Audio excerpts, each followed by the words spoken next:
Money work. El mundo quiere dinero. Money work. Se arregla con dinero. Money work. Si me quiero educar, dormir en algún lugar, un lugar para trabajar, y si no hay para emigrar. Todo money, money, todo el dinero. Solo un par de gente se lleva el putín entero. Funny, funny, pasa verdadero. Si tienes lo verde siempre llegará primero. Pero llegaremos antes o después. Solo a lo suyo, que Dios te lo ve. Que por más que tarde lo veré caer. Somos más lo bueno y tenemos fe. El dinero ya lo veré. Yo vendo mi alma, lo lograré. Seré el más grande, no olvidaré de dónde vengo ni cómo voy. Money work. El mundo quiere dinero. Money work. Se arregla con dinero. Con dinero. Money work. Yo digo las cosas como son. No quiero ninguna aceptación. Tampoco vengo a pedir perdón porque mis sentimientos se volvieron la canción. Yeah. No me vale mucho como tú me ves. Sabes, tú me llegas solo a los pies. Para mí ser grande es un interés. Ser un buen humano para mí es un deber. El dinero ya lo veré. No vendo mi alma, lo lograré. Seré el más grande, no olvidaré de dónde vengo ni cómo voy. Money work. El mundo quiere dinero. Money work. Se arregla con dinero. Money work. De corazón. La plata no te hace ser feliz. De corazón. De corazón. La plata no te hace ser feliz. Money work. El mundo quiere dinero. Money work. Money work. Money work. Money work. Se arregla con dinero. Money work. All right, microphone check 1, 2. DJ Torch on the 1 and 2. We're going to keep it rolling. We're going to start on a good note, a positive note. I won't say a good note, but positive. The Eagle season is over. Let's hear the quarterback, Jalen Hurts. All right. I want everybody to hear what a true good black man sounds like and a true good black man with discipline sounds like, which isn't the manosphere. Here we go. This team collapsed.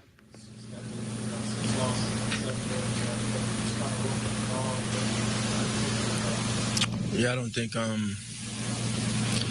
think for us this year, I just don't think we've played well enough.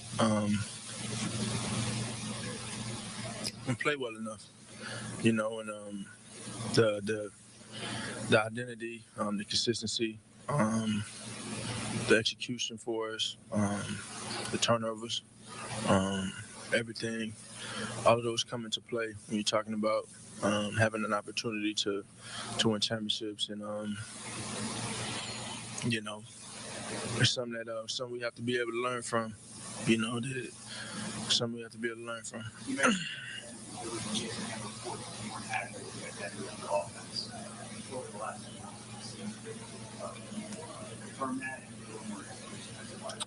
I think just where we are as a team.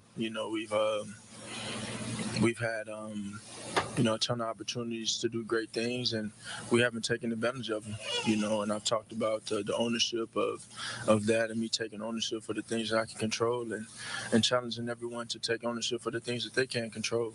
And for us to put the output that we want on the field, obviously have the results that we want, and have the opportunities we want. It takes consistency in that. That's Jalen Hurts.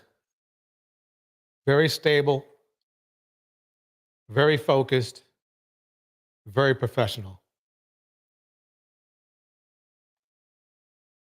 he was online and saw the manosphere, he'd be disgusted.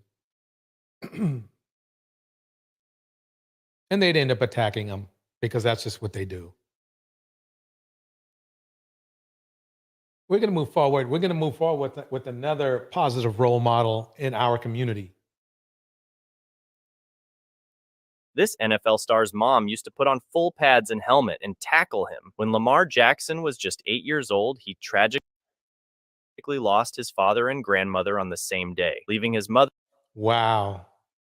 So basically, I bring this up because I remember a long time ago that there was some guy some dude who said, "Oh yeah, mothers can't bring up their sons," and so on and so forth. Even though that's literally half the NFL, and NFL's I believe MVP runner-up or MVP winner. Okay, so it's more of really a thing about showing you that really, basically, mothers can do it all if they have to. It's not optimum, but they can do it to obviously bring their sons to perform at their highest level. Let's watch a little bit more here. Mother, Felicia Jones, to raise Lamar and his siblings by herself. Felicia stepped up to the challenge and was determined to make her son's dream of making the NFL come true. Every morning, Lamar and his mom would go for a run across a local bridge to build up their speed and endurance. After the run, they'd suit up and run through tackle drills to work on Lamar's ability to evade defenders and learn how to take a hit. Felicia told her kids, "I won't make you do anything that I can't do." And as Lamar said it best, she could do anything. Meaning, when Lamar's mom brought home a 300-pound tire, the struggle wasn't flipping the tire, but rather keeping up with his mom while she did it. Fast forward to 2023, where Felicia served as her son's agent, helping him negotiate the richest contract in NFL history, proving that no matter what the situation may be, she will do anything to help her family achieve their dreams. Bars. That's what you call bars right there. Okay?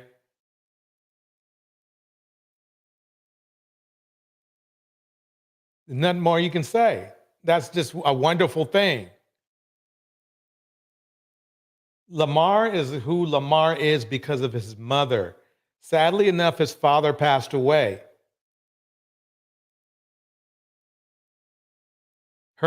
His mother was his agent. I mean, and it makes perfect sense.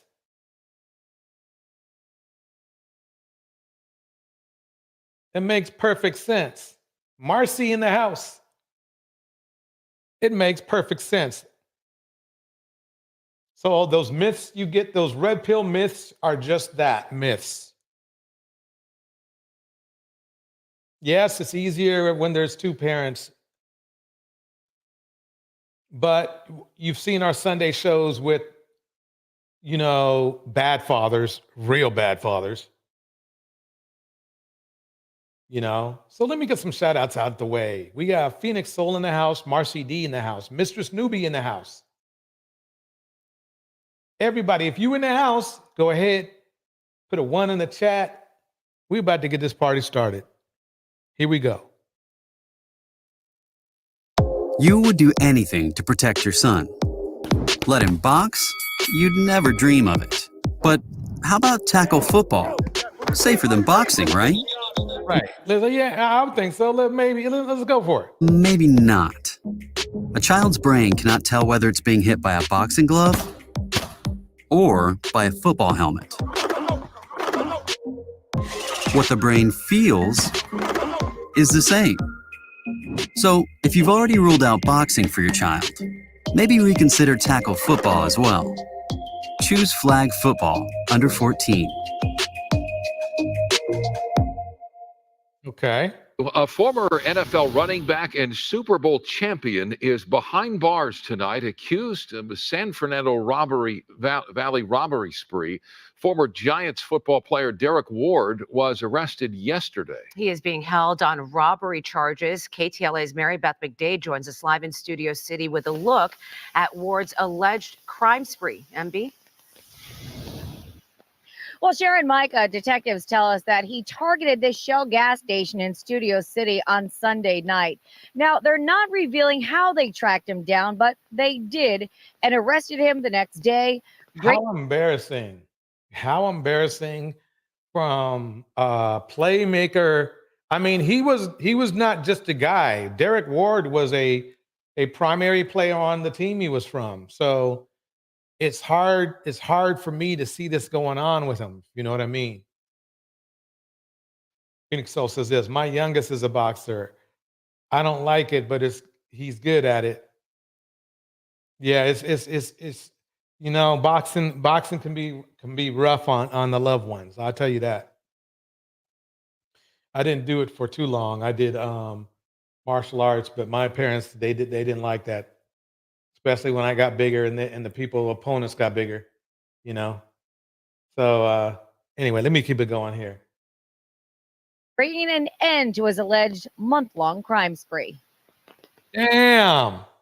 From a New York Giants Super Bowl champion running back to a suspected robber, LAPD detectives believe Derek Ward is responsible for robbing at least 5 businesses in the Valley. Detectives had discovered that he was involved in a series of robberies throughout the Valley.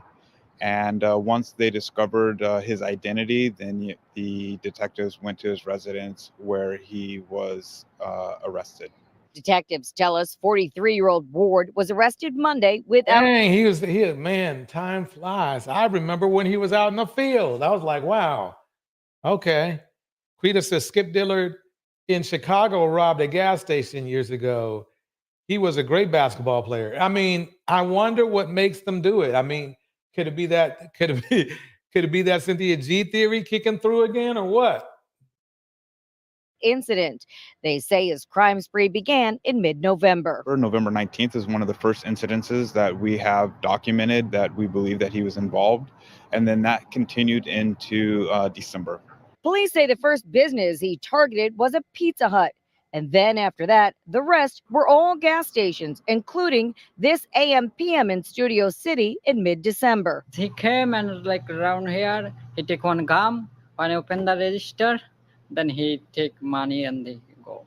Ward's final alleged heist occurred the night before his arrest, Sunday evening at this Shell station in Studio City. Police tell us while no weapons were used in any of the crimes, force was. It was generally in the commission of him reaching over cash registers or pushing the clerk out of the way. Ward played in the NFL for 8 seasons for several teams, including the Giants and the Buccaneers. He grew up in Southern California, where he attended Valley View High in Moreno Valley and briefly played football at Fresno State. Dang, what is going on here? Unfortunate set of circumstances. I know that the NFL and their union provide a lot of resources for players and former players. Detectives say they're still investigating how he fell on ill will and what motivated him to commit these robberies. We didn't find any sort of evidence that suggested drugs or gambling at this time. He just said that he just didn't have any money. Mystic Moon in the house. And Ward's bail was set at $250,000. Last check of jail records, he still had not bailed himself out. For now, reporting live here in Studio City, Mary Beth McDade. We'll send back to you guys. In this Man, went from a super high value man to a low value criminal. Man, that's hard. That's rough. Quita says this: it was an ex-professional football player who lived in Mississippi where I was last. Named Green, I believe. He got caught robbing Walmart years ago. Man, how do you... Yeah. MB, thank you. I got it. Doris. It's peace. Okay, here we go. We're going to get this party started. Former NFL player arrested in connection with the murder of his own mom. Let's check it out. German 42 Wallaby Way, Sydney. Oh my gosh, I can't. Just keep swimming. Just keep swimming. What the? Missing? Ain't no seen Finding Nemo. Just keep swimming. Don't come on me. Why am I going to Tijuana? This is a kidnapping. Wow. This is crazy. I mean, man, I mean,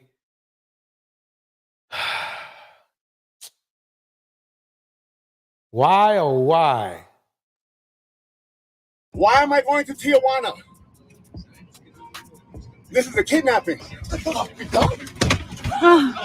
As an athlete, a coach will tell you to control what you can control, meaning to focus on your job to the best of your ability and trusting in your teammates to do their jobs as well. Don't worry about the refs. You can't control the refs. Just play discipline, stay focused, and never lose composure. I always You can say use that advice in life any time of the day.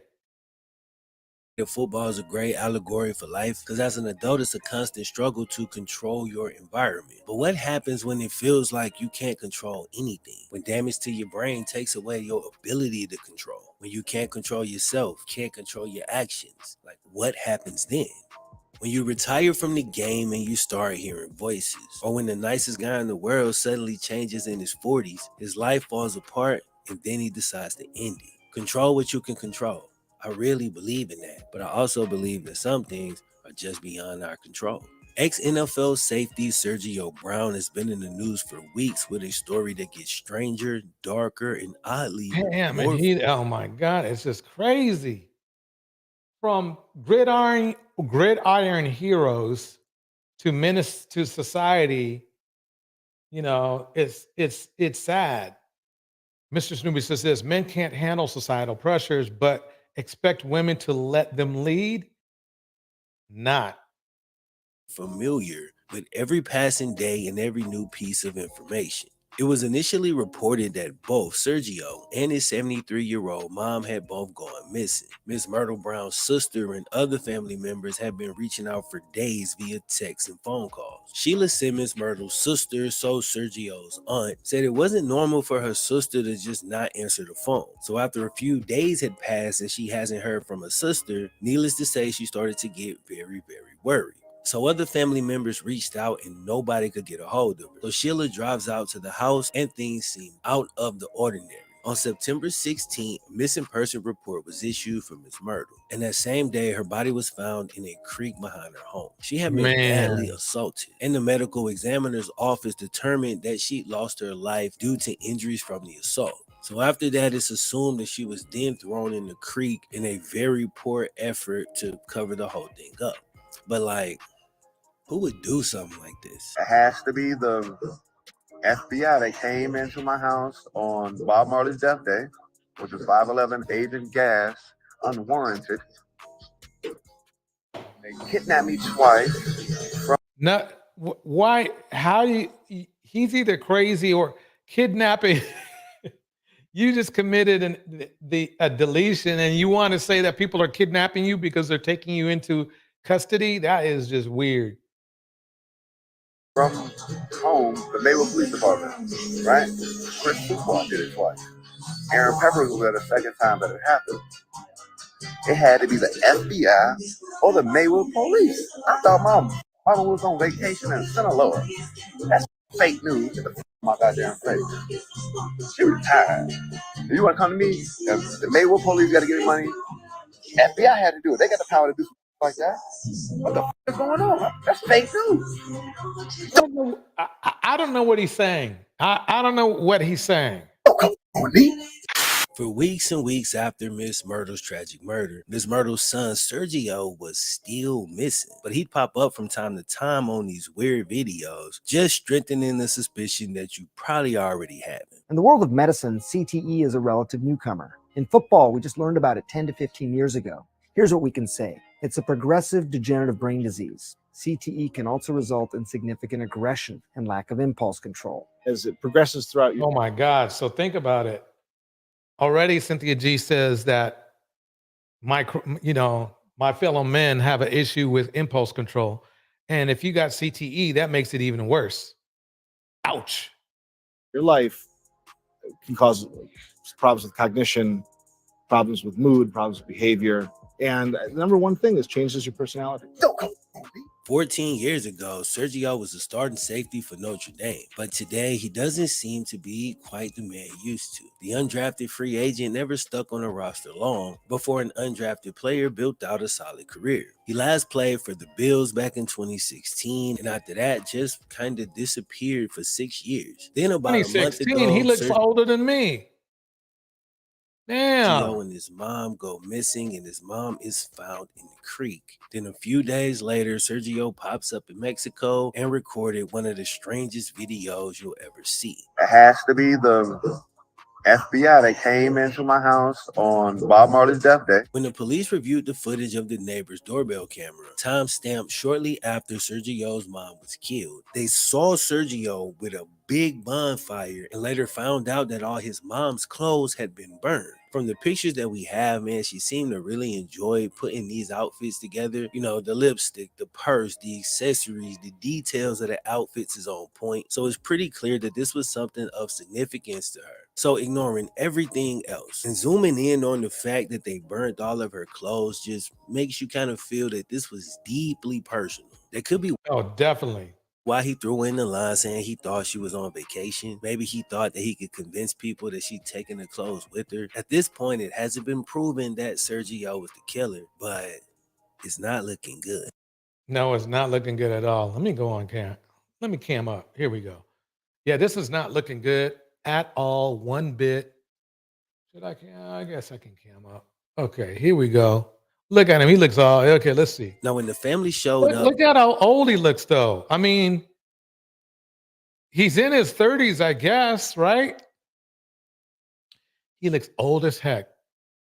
But it's not looking good.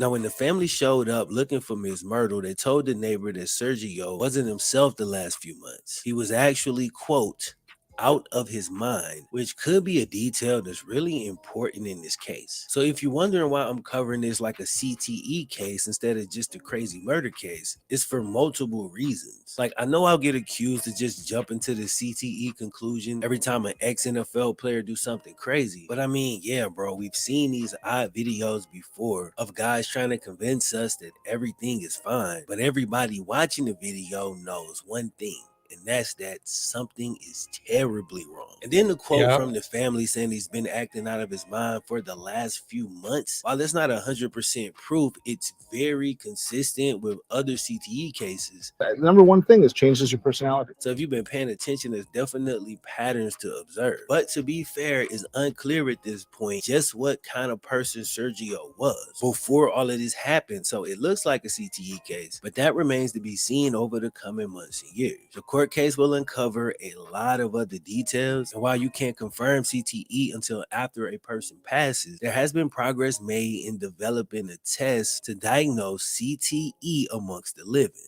That would be interesting and very helpful.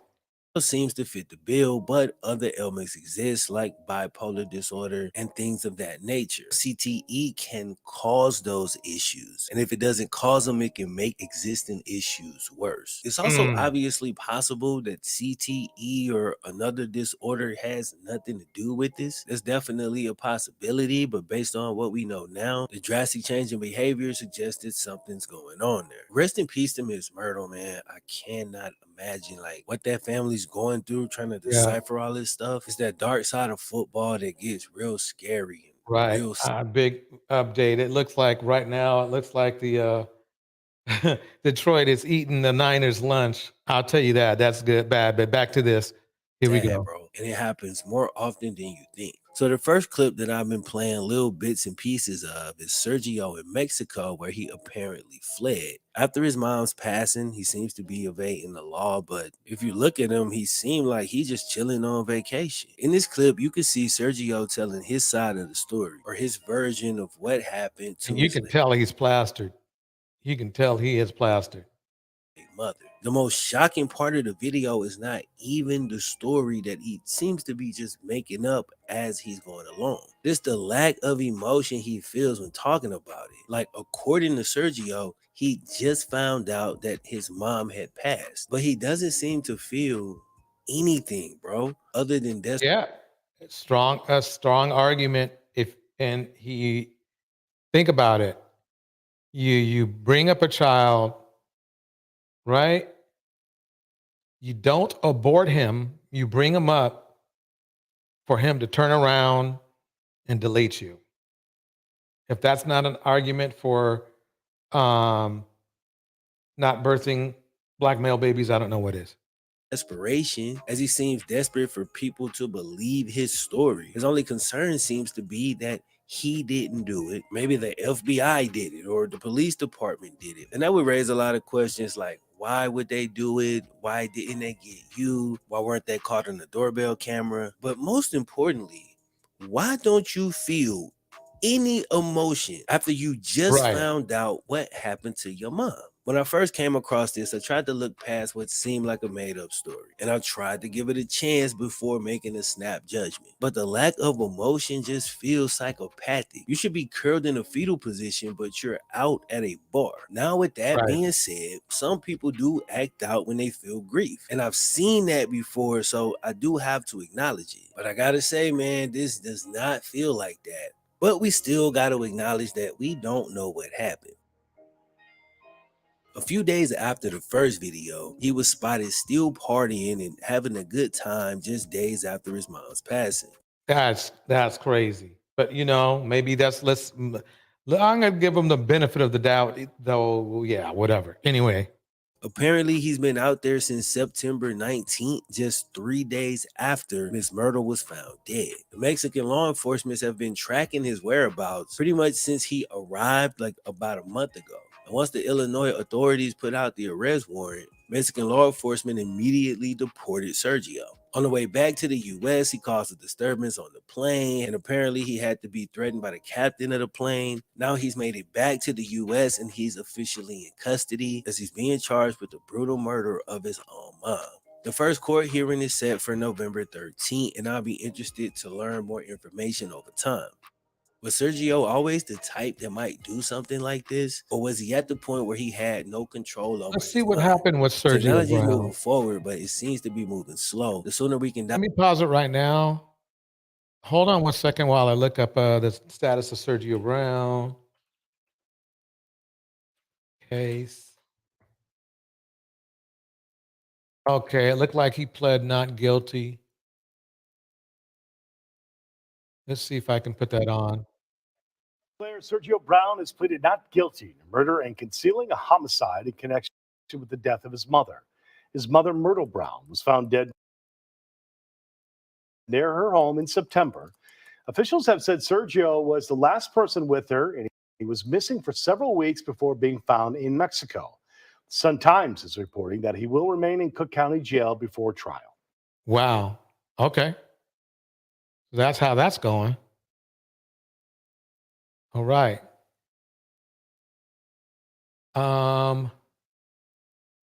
Check this out. Let me pause it.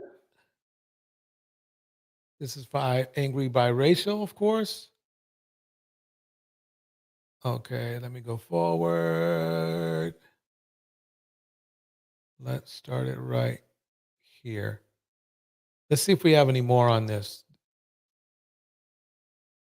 Offensive player Sergio Brown is now in police custody, accused of killing his mother last month in Illinois. Welcome, Gold Reflection, Quita Ward, Marcy D. We got everybody. Phoenix Soul. We got everybody up in here. Mistress Newbie. Mystic Moon. I'm gonna keep playing. Here we go. Then fleeing to Mexico. Yesterday, Brown was captured when authorities say he re-entered the U.S. at the Mexican border. He's now being held without bond in San Diego, awaiting extradition back to Illinois. News4 Jax reporter Eric Abene joining us live to explain why Brown's criminal defense is going to be a tough road ahead. Eric? Before we start, man, there shouldn't be any criminal defense. Right. Welcome, Corey Colburn in the house. Welcome, Corey. Corey says, I've never seen so many mods in one place. That's nice. A safe place. That's exactly what we got going on here, Corey. Welcome. It's good to see you. Here we go. He deleted his mother, and like she didn't say allegedly. Normally they say allegedly. Because they know he deleted his mother. There's evidence, there's proof he deleted his mother. like some people shouldn't get a trial. If you do something like delete your mother, you shouldn't get a trial. You should rot in prison for the rest of your life. Well, Joy Brown was an NFL journeyman who played here at Everbank Stadium during the 2015 season before he was dropped by the Jaguar organization for underperforming on the field. Well, now he's on a new journey through the legal system, fighting a first-degree murder charge. So he was a loser all around. They just squandered Yeah. opportunity after opportunity after opportunity. It's a very, very small percent chance to get signed on, to be a pro, athlete, to go to the NBA, to go to the NFL. This guy had the opportunity, was signed on, and because he's such a fucking loser, he squandered that shit. Pathetic, man. And now, and now he deleted his fucking mother. The only woman on this planet that was, that had his back. No one, normal mothers have their child's back and they make excuses for the child. That is so true. That is so true. I mean, basically, the thing is that really it's not only mothers, but Black women usually have their fellow men and their sons back. And unfortunately, it doesn't work out all the time. Let's just put it that way. San Diego County Jail. Brown was booked as a fugitive from Illinois who was wanted in connection with the death of his mother, 73-year-old Myrtle Brown. 73 years old, Myrtle Brown. Say her name. 73 years old. And he deleted her. What an entire piece of shit. He technically, allegedly deleted her, but we'll find out very soon. Her body was found inside a creek behind her home in Maywood, Illinois, a suburb just west of Chicago. I know I'm interrupting a lot right here, but he deleted her and threw her body in a creek like she was a piece of trash. I mean, the disrespect. Basically, yeah.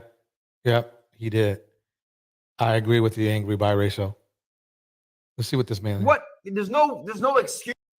This goes to show. Yeah, this is just crazy.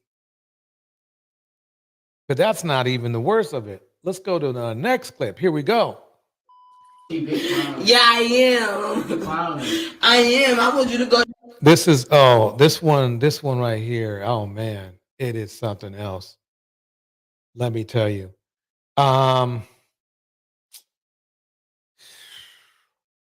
This one's going to be very. This one is a 14-year-old girl who ran away with a grown man. Normal thing. Unfortunately, he started abusing her, and we're getting a Facebook Live on initially what happened. Listen close. Here we go. Yeah, I am.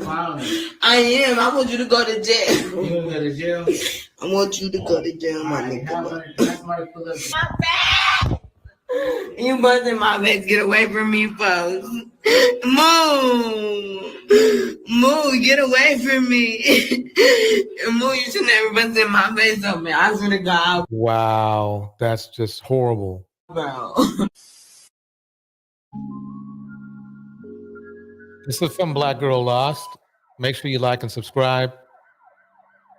Okay, so this video was sent to me by a number of my subscribers and was uploaded to World Star Hip Hop on January 25th. The video is titled 14-Year-Old Cries to Go Home After the Grown Man She Ran Away With Puts Hands on Her. During the video, you can see and hear a teenage girl on Facebook Live stating over and over again, "Don't touch me. I want to go home. Look at my face." And she began asking several people, including someone she refers to as mom, who are tuning into the live to come and get her. Now, after combing through the comment section, I didn't find any additional details surrounding the video. However, it does leave you wondering if the police was ever called by anyone watching the live. Was her phone able to be tracked to her location? And just how long has she been away from home before going to Facebook Live? This is just terrible. Wow.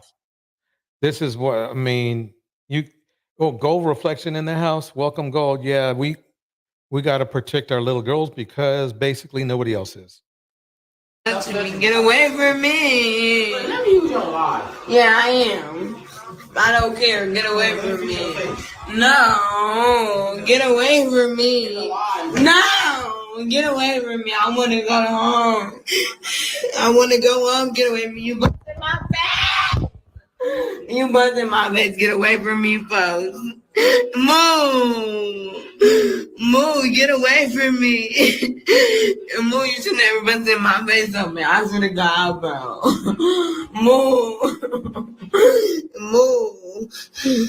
My mommy's over here. Moo.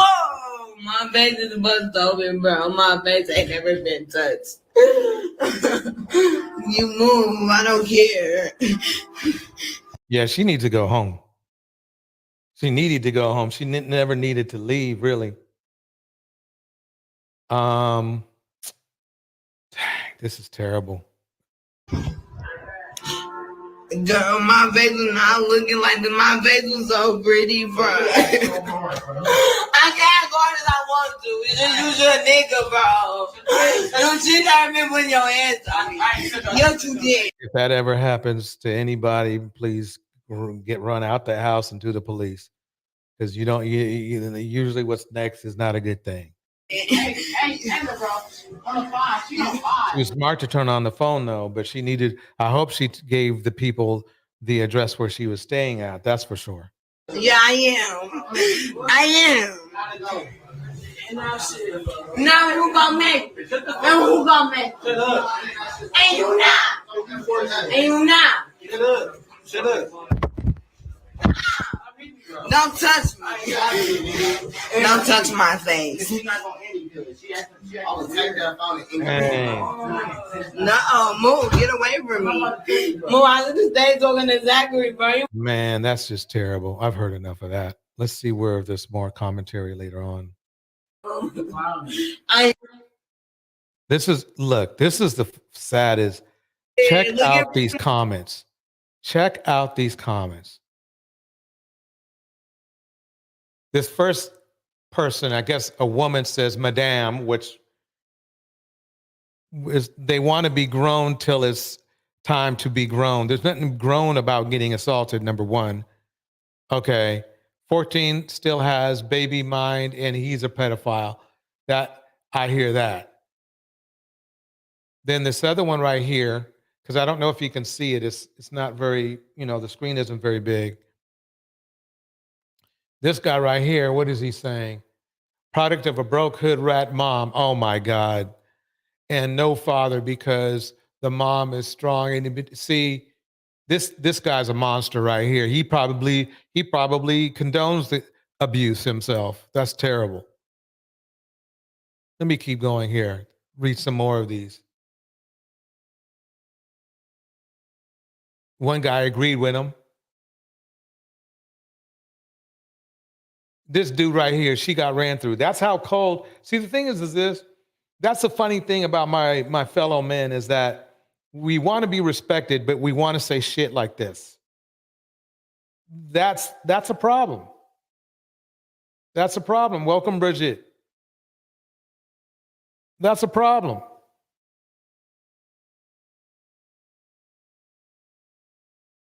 Look at him.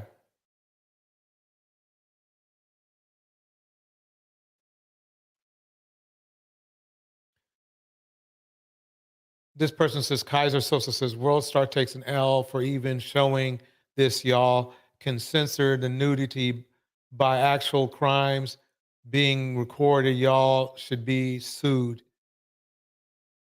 Bars. It is kind of creepy. It's not kind of, it's very creepy. How they showed that, I don't know. And why. I could understand maybe just a clip just to show the impact and to show receipts. But after that, they just kept playing it. They just kept playing it. This person right here says, how the F you let your 14-year-old run away? Her parents should be embarrassed. Yeah, they should. Trying to be grown didn't work out. Now, the funny and sad part about this is he makes no comment about the monster she's in the room with, which tells me he supports the monster. That's all I can. You want to play that omission game? Well, I'll go ahead and bite and take my assumption that you're a monster yourself by not by leaving it like that. Then somebody else, they crackhead moms probably don't still know she gone. See that? Yeah, us men, we want to be known as being respectable men in our community, but we think like this. That's not going to get it done. That's not going to get it done at all. Let me keep playing. 10 by 10, which is the size of a prison cell, by the way. Where's she from? That accent made me want to throw up a little. Man. She made me mentally underdeveloped, not the R word, due to impoverished living environment, lack of a father and lack of a maternal attention and guidance. At least that's an articulate reply. It's analytical, but notice how nobody is talking about the freaking monster in the room. That's the elephant in the room. Nobody's talking about the freaking monster in the room. That's crazy to me.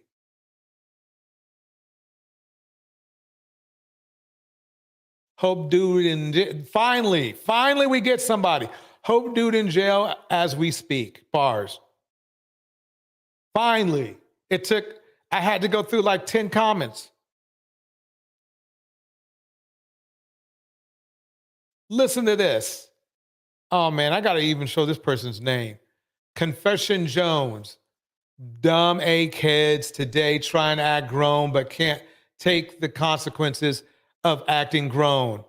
Next time, just look at this. Just shut the F up and do what your parents say, and you can be safe and well fed in their house. Notice he says nothing about the monster. Nothing about the monster. Ignoring the fact she's a little kid and kids do run away. I've seen rich kids run away. They don't deserve to be assaulted. That's the state of affairs in the manosphere. I've seen it firsthand. Corey says this, the dude knew she was on live and had no shame. None. Bars. No shame. And sadly enough, Corey, it seems like this is a large portion of the men in our community. They just, for some reason, the level of empathy has disappeared. Mr. Snoopy breaks it down like this. They go straight to assumptions. This is why the manosphere is so toxic. Bars. They take a couple of experiences and magnify it infinity plus. Yeah, this is how they are. We saw how they treated Kimberly. This is how they are. They're monsters. But they want respect, which is weird.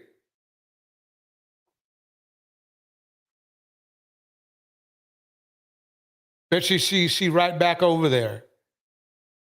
Nothing about the monster. Out of these 15 comments I've read, none about, wow, that guy's a real monster. He needs to be in jail. One comment, that was it. This guy, that traitor inward from 300. Too young to be making grown-ups decisions and moving this fast. And too goddamn old to be using that whiny ass, wow, 3-year-old voice, dragging words. Nothing about the dude. This is monsters supporting monsters by omission. That's what's going on here. That's what's going on here. And that's why, and all of them are from the manosphere. I guarantee you. All of them. It just brings out the trash. Welcome, Mystic Moon. Yeah, Mystic Moon says this. It's not just the manosphere. This is the Black community.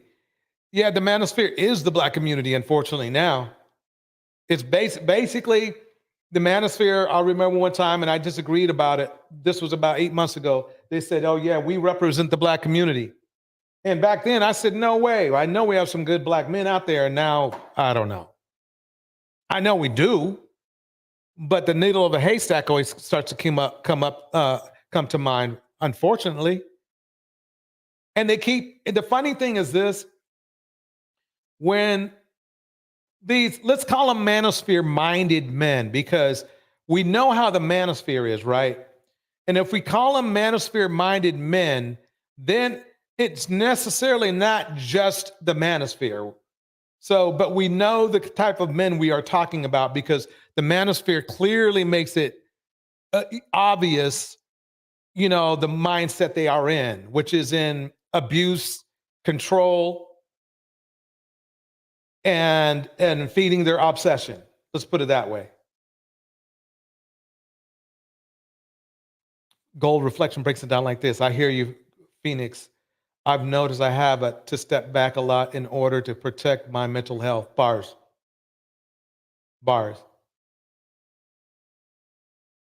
Me as well.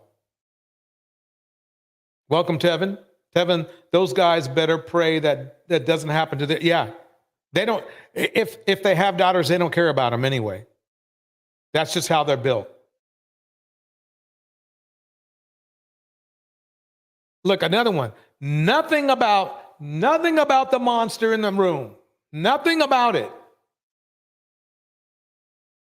That is just crazy and amazing. Wow. I'm just shocked. I'm shocked.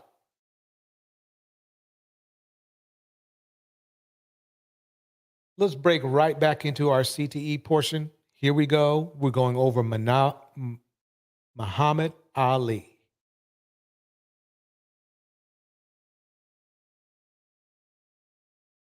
Your forthcoming opponent. Oh, you mean the Let me pause this. Bring this up a little bit. Here we go. big ugly bear? That fella's too ugly to be the world's heavyweight champion. I'm not lying. He's too ugly. I mean, let me go back. I have to go back to this. Mystic Moon, you are so right. Again, this is the black community. This is a little girl. Where is her mother? I think no one says anything about the monster because it's acceptable behavior. Yep. Exactly that. And nobody's going to check them either because, that would be snitching. That would be snitching. It's sad. It's very sad. It's very telling. Let me drop the link just in case somebody wants to come up.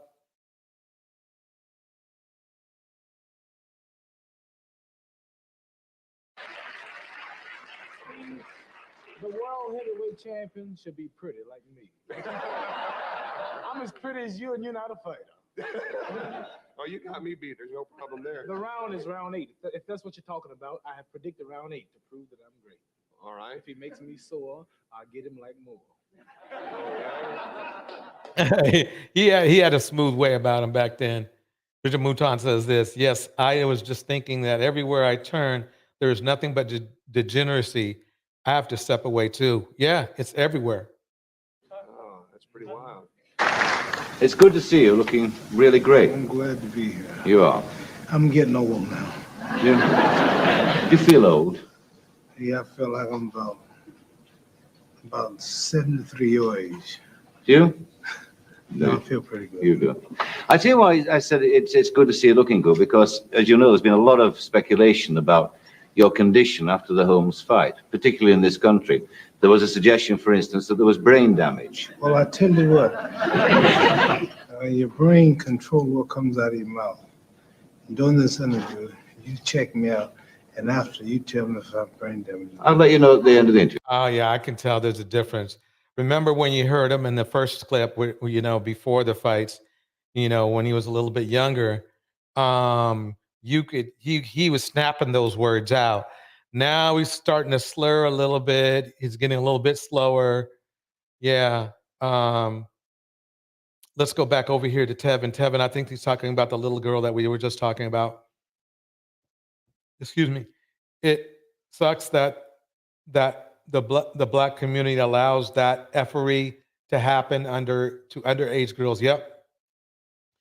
And shit embarrassing that point. I don't want any black male friends. I mean, always choose friends wisely. That's for a number one thing. But I understand your feelings. And the thing is this: other cultures don't say what you saw on the screen. They don't blame their little children. They don't look. Believe it or not, little girls of other races run away often as well.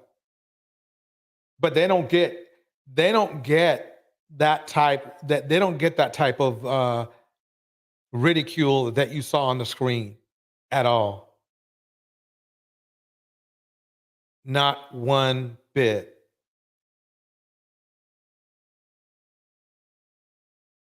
They might have snitched because that too. Let me keep playing this. Should I? I went to a place called Mayo Clinic. It's the world's best clinic. And there were reports about me of brain trouble, kidney trouble, and speech defects. So I went to Mayo Clinic and got a physical. Stayed there about 2 days. And we 100% checkout. So all of these local doctors and one-horse town doctors can pack up because I got okay from the best clinic in the world. You hope not. It has affected your movement. Man, okay, let's keep going. It has affected your speech. It has affected your facial expression, but it has not affected your mental capacity. Does it bother you when you hear people say, as they do, Muhammad Ali's punch drunk? I didn't drink that much. Does it bother you when people say, No. you know, you should have gotten out earlier, you're sick as a result of the punches? If I thought if I did. Oh my No God, courage, that's no. just, I mean, that's just heartbreaking. I mean, remember, it's different if he was just one of these dudes that couldn't speak in the first place. I mean, I guess almost any guy on Kendra G's show, but to see how he was very articulate, wise, and smart with his words when his brain was healthy. Now it's like, wow, it's sad. Corey says this: I don't recall anyone saying bad things about Ali in the later years of his life. The brain damage slowed him down. But do you think it speaks to his character that he still is known to be kind? Yes, it does. Good point. Good point. I've been around longer than most, and I never heard anything negative about him. You know, that speaks volumes. That speaks volumes. Yeah, that doctor lied to him. Yes. Yes, the doctor didn't tell him right. I think the doctor knew it was over and maybe wanted to make him happy. It was, yep. You wouldn't come on here? No, because I'd be worried about what you asked me. When you look at the old pictures of the fast talking, fast moving, You show me a picture of me. You show me a picture of you and myself, and we look much younger then. Things change. Wow. does your present condition upset you? Does it bother you? Only a trial from Allah. God tries in wealth, tries in pain, tries in failure, whatever. So I don't know what he's in store. You view this as your trial then? Yes. How are you passing? I'm so glad I didn't pursue boxing. That is for sure. The success, oh. Are you matching the trial? You up to the challenge? I'm doing it right now. coming on your show, Welcome, Ellen. facing you. Make it sound so hard to do. And I started not come. Why? Because I realized I'm not healthy like I was. I realized you'll ask questions like you're asking. But my pride would make me say no. But and the whole of Man, I said, feel so bad for him. Let me go and check and see. That's a good question, Corey. Let me find out. Was rain? Rain.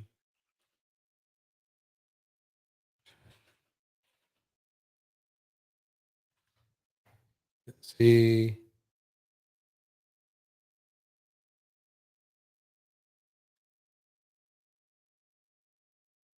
Looks like he had Parkinson's disease. Um,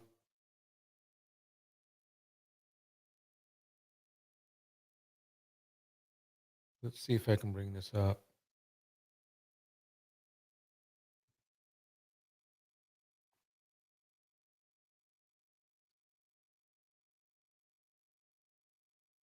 I don't see it. It's weird because I don't see anything pointing towards it being CTE, but he might have got it at a time that they didn't. Let me see this again. Did Muhammad Ali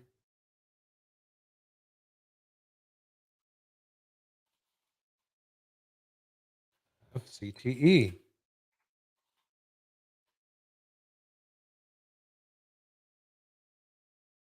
Okay, this is 2022. It's primary Parkinson's diagnosis. I don't. It doesn't say anything else about it. That's weird. Huh. Okay. After 98, spatial.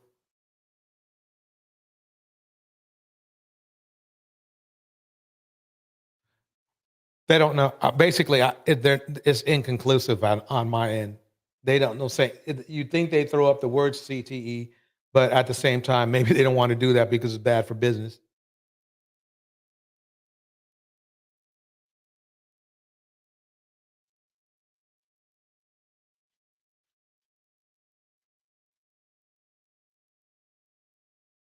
Wow, that was sad.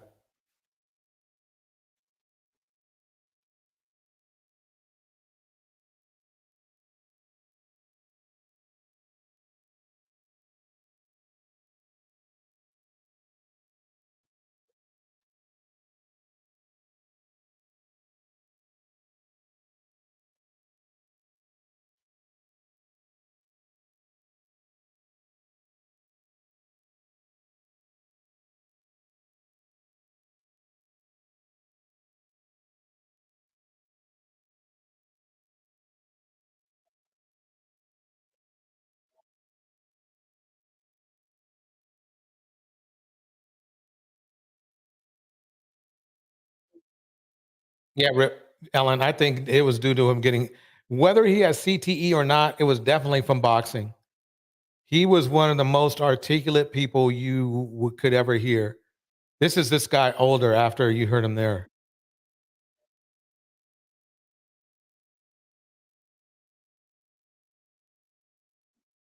Wow.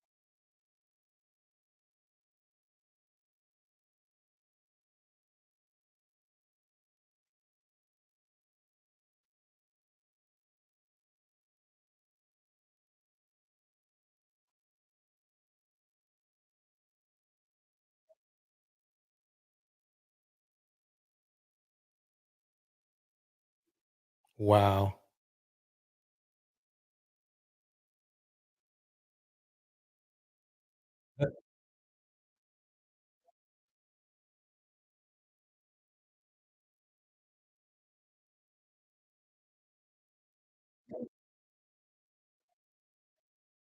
I remember him.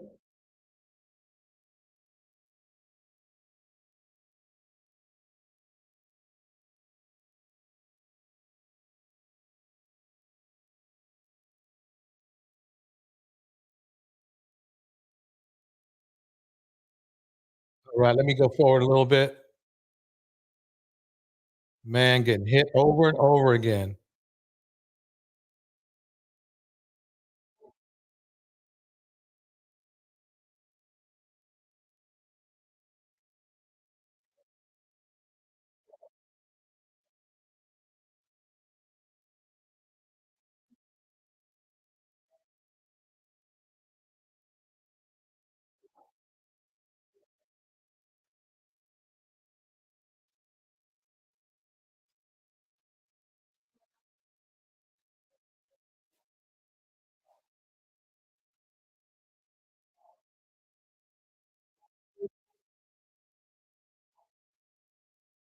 Man, that's just crazy. Hold on one second, everybody. I'm gonna bring something up.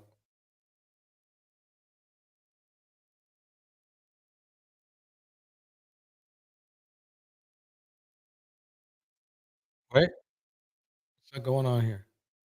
I didn't want to play that. Where we at? Okay.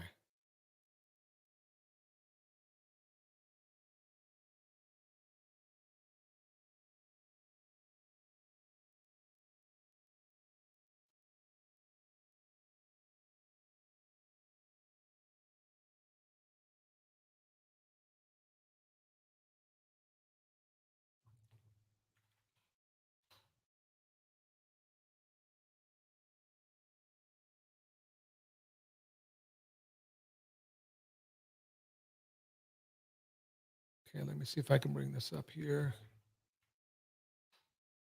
Today's video is sponsored by Current. In 2010, Darren Sharper wrote, "My daughter makes me mindful So of." now this is a trick question here. This is Darren Sharper, and he's pretty well known.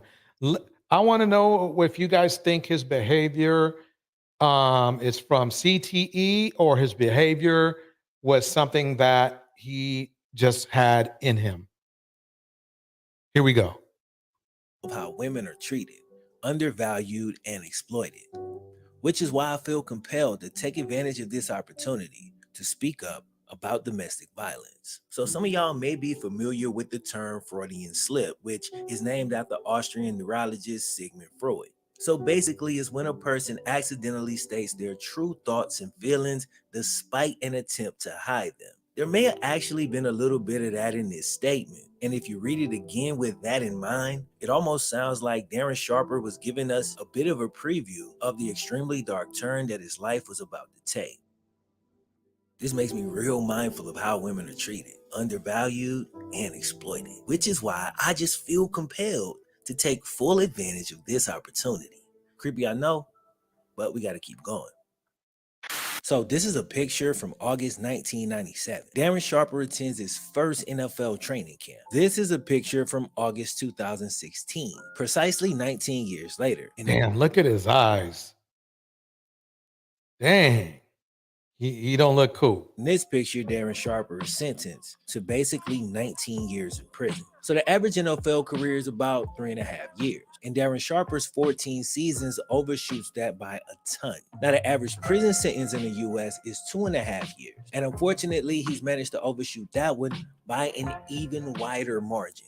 On August 18, 2016, Darren Sharper was sentenced to 220 months. That's 18 years and 4 months of incarceration, followed by 3 years of supervised release and a $20,000 fine. Although it is important to note that he could get parole in about 8 years. Now, the story of Darren Wow. Wait, no, 2024, that's this year. What do you do? Wait a minute.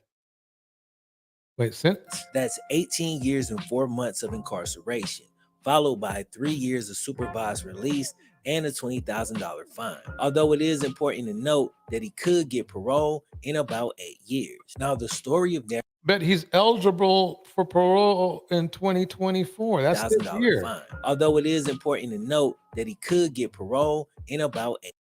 Why are you saying 8 years? This thing was only made 2 years ago. I don't get it, but let's keep going. Years. Now, the story of Darren Sharper is a disturbing one. A guy who was highly respected by other seemingly respectable people actually turns out to be a wolf in sheep's clothing. Oh my God, check this out. Or more harshly and honestly more accurately, he turns out to be a serial rapist, which is Let me pause this. Corey Coburn breaks it down like this. CTE removes inhibitions, I think, stronger than alcohol, drugs. People are like, that's how he was. But could it be that it was exactly who they were, just amplified by the brain damage? Bars. I'm thinking that's my theory, that they had that in them and it amplified the negative aspects of them. Legs for life. Now, I'm not gonna say legs for days, but legs for life in the house. Legs for life in the house. Let's keep it going. Here we go. simply defined as someone who commits that atrocious crime multiple times. In my opinion, is one of the most deplorable acts a person can commit. And I gotta admit that as empathetic as I try to be, rape and sexual assault, this is one that's always tough for me to try to cover. For me personally, it always just kind of feels unforgivable, especially when the perpetrator is in their damn 30s, fully grown adult who knows exactly what they're doing. But if you ask the people who knew Darren Sharper growing up, not a single one of them could have ever seen this coming. This is a quote from a USA Today article. It comes This is crazy. I mean, this guy was on TV, radio, and everything. Crazy. from the wife of Darren's high school football coach. I'm telling you, there's no way you could have seen it coming because there's not a better family that I have ever been involved with in my 30 plus years of education as far as support and holding of accountability. These boys didn't go off and do their own thing.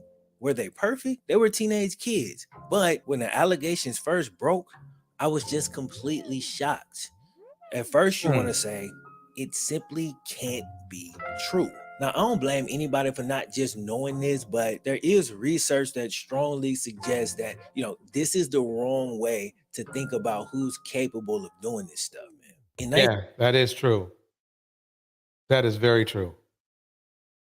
1987, the FBI conducted research on serial rapists, subtitled His Characteristics and Victims. Here's a quick excerpt from their findings. Many characteristics of rapists appear relatively normal. Rather than being isolated, unsuccessful individuals, the serial rapist more often than not comes from an average or advantaged home. And as an adult is a well-groomed, intelligent, employed individual Wait, is who is that- living with others in a family context. Now, you actually see a similar reaction over and over and over when you read through quotes from people who felt they knew Darren well. And they're all in some way or another repeating essentially the exact same question. How does a guy go from one extreme to another? And while my goal in this video is not to prove this next thought, and I'm honestly not even saying that this is what I think happened, but I do think it's important to consider the possibility that one of these extremes, the public persona, only ever existed to mask that other extreme, which could have been lurking there behind the curtains this entire time. So today we're going to take a look at the very true and very disturbing story of 5-time Pro Bowler, Super Bowl champ, and now convicted criminal, Darren Sharper. So wow, this is deep. Without further ado, you already know what time it is, fellas. Cue the way. All right, this is Flemo Low Raps. Make sure you check them out. I'm going to hit that like button. I'm going to keep it going. And you can deposit from a tremendous background and had one of the best support systems in place with his father and mother. So in high school, Darren Sharper was a two-sport star. He was an honor roll kid who was on the student council, in the foreign language club, and had perfect attendance for 3 of his 4 high school years. You can definitely see his parents' influence there. But unfortunately, at the end of the day, that's exactly. I don't know why her name. I mean, she was married to the basketball player, right? Who ended up to be a he wasn't a serial R word, but he was a serial cheater. That was for sure. Come on. I had a crush on her. I'll think of her name, but here we go. Mean anything, or actually that's not true. It's not that it doesn't mean anything, it just doesn't mean everything. Accolades on a resume are a lot like box score stats in a football game. In the majority of cases, they give you at least a somewhat accurate description of how good a guy played, but it obviously doesn't tell the full story. Now, Darren was one of the most popular kids in high school. He was said to have been a natural leader who always had a smile on his face. Rock girls in the house. Here we go. He was somebody the other kids looked up to. On the football field, Darren and his older brother Jamie controlled both sides of the ball, with Darren playing quarterback and Jamie playing linebacker. Okay, I don't care about that. Okay, let me go forward. Let's get to the good stuff. Ball player for a long time in the NFL, bro. But he had a dark secret that was little by little. Gabrielle Union. And she's single now. And she's in LA, huh? I might have to ask her out to dinner. Come to life. In 2010, Darren Sharper wrote, "My daughter makes me mindful of how women are treated, undervalued, and he has daughters too? Oh my God. Exploited.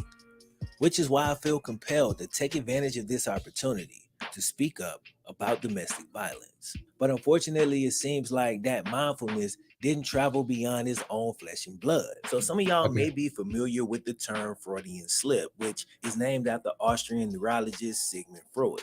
So Freudian slip is defined as an error in speech. Gabby, you there? Is this you? Really? For real? Gabriel Union? Would you like to go out for dinner? Yeah. Yeah, I can make it there Wednesday. Yeah. Oh, okay, cool. I've been thinking about you too. I'll see you soon.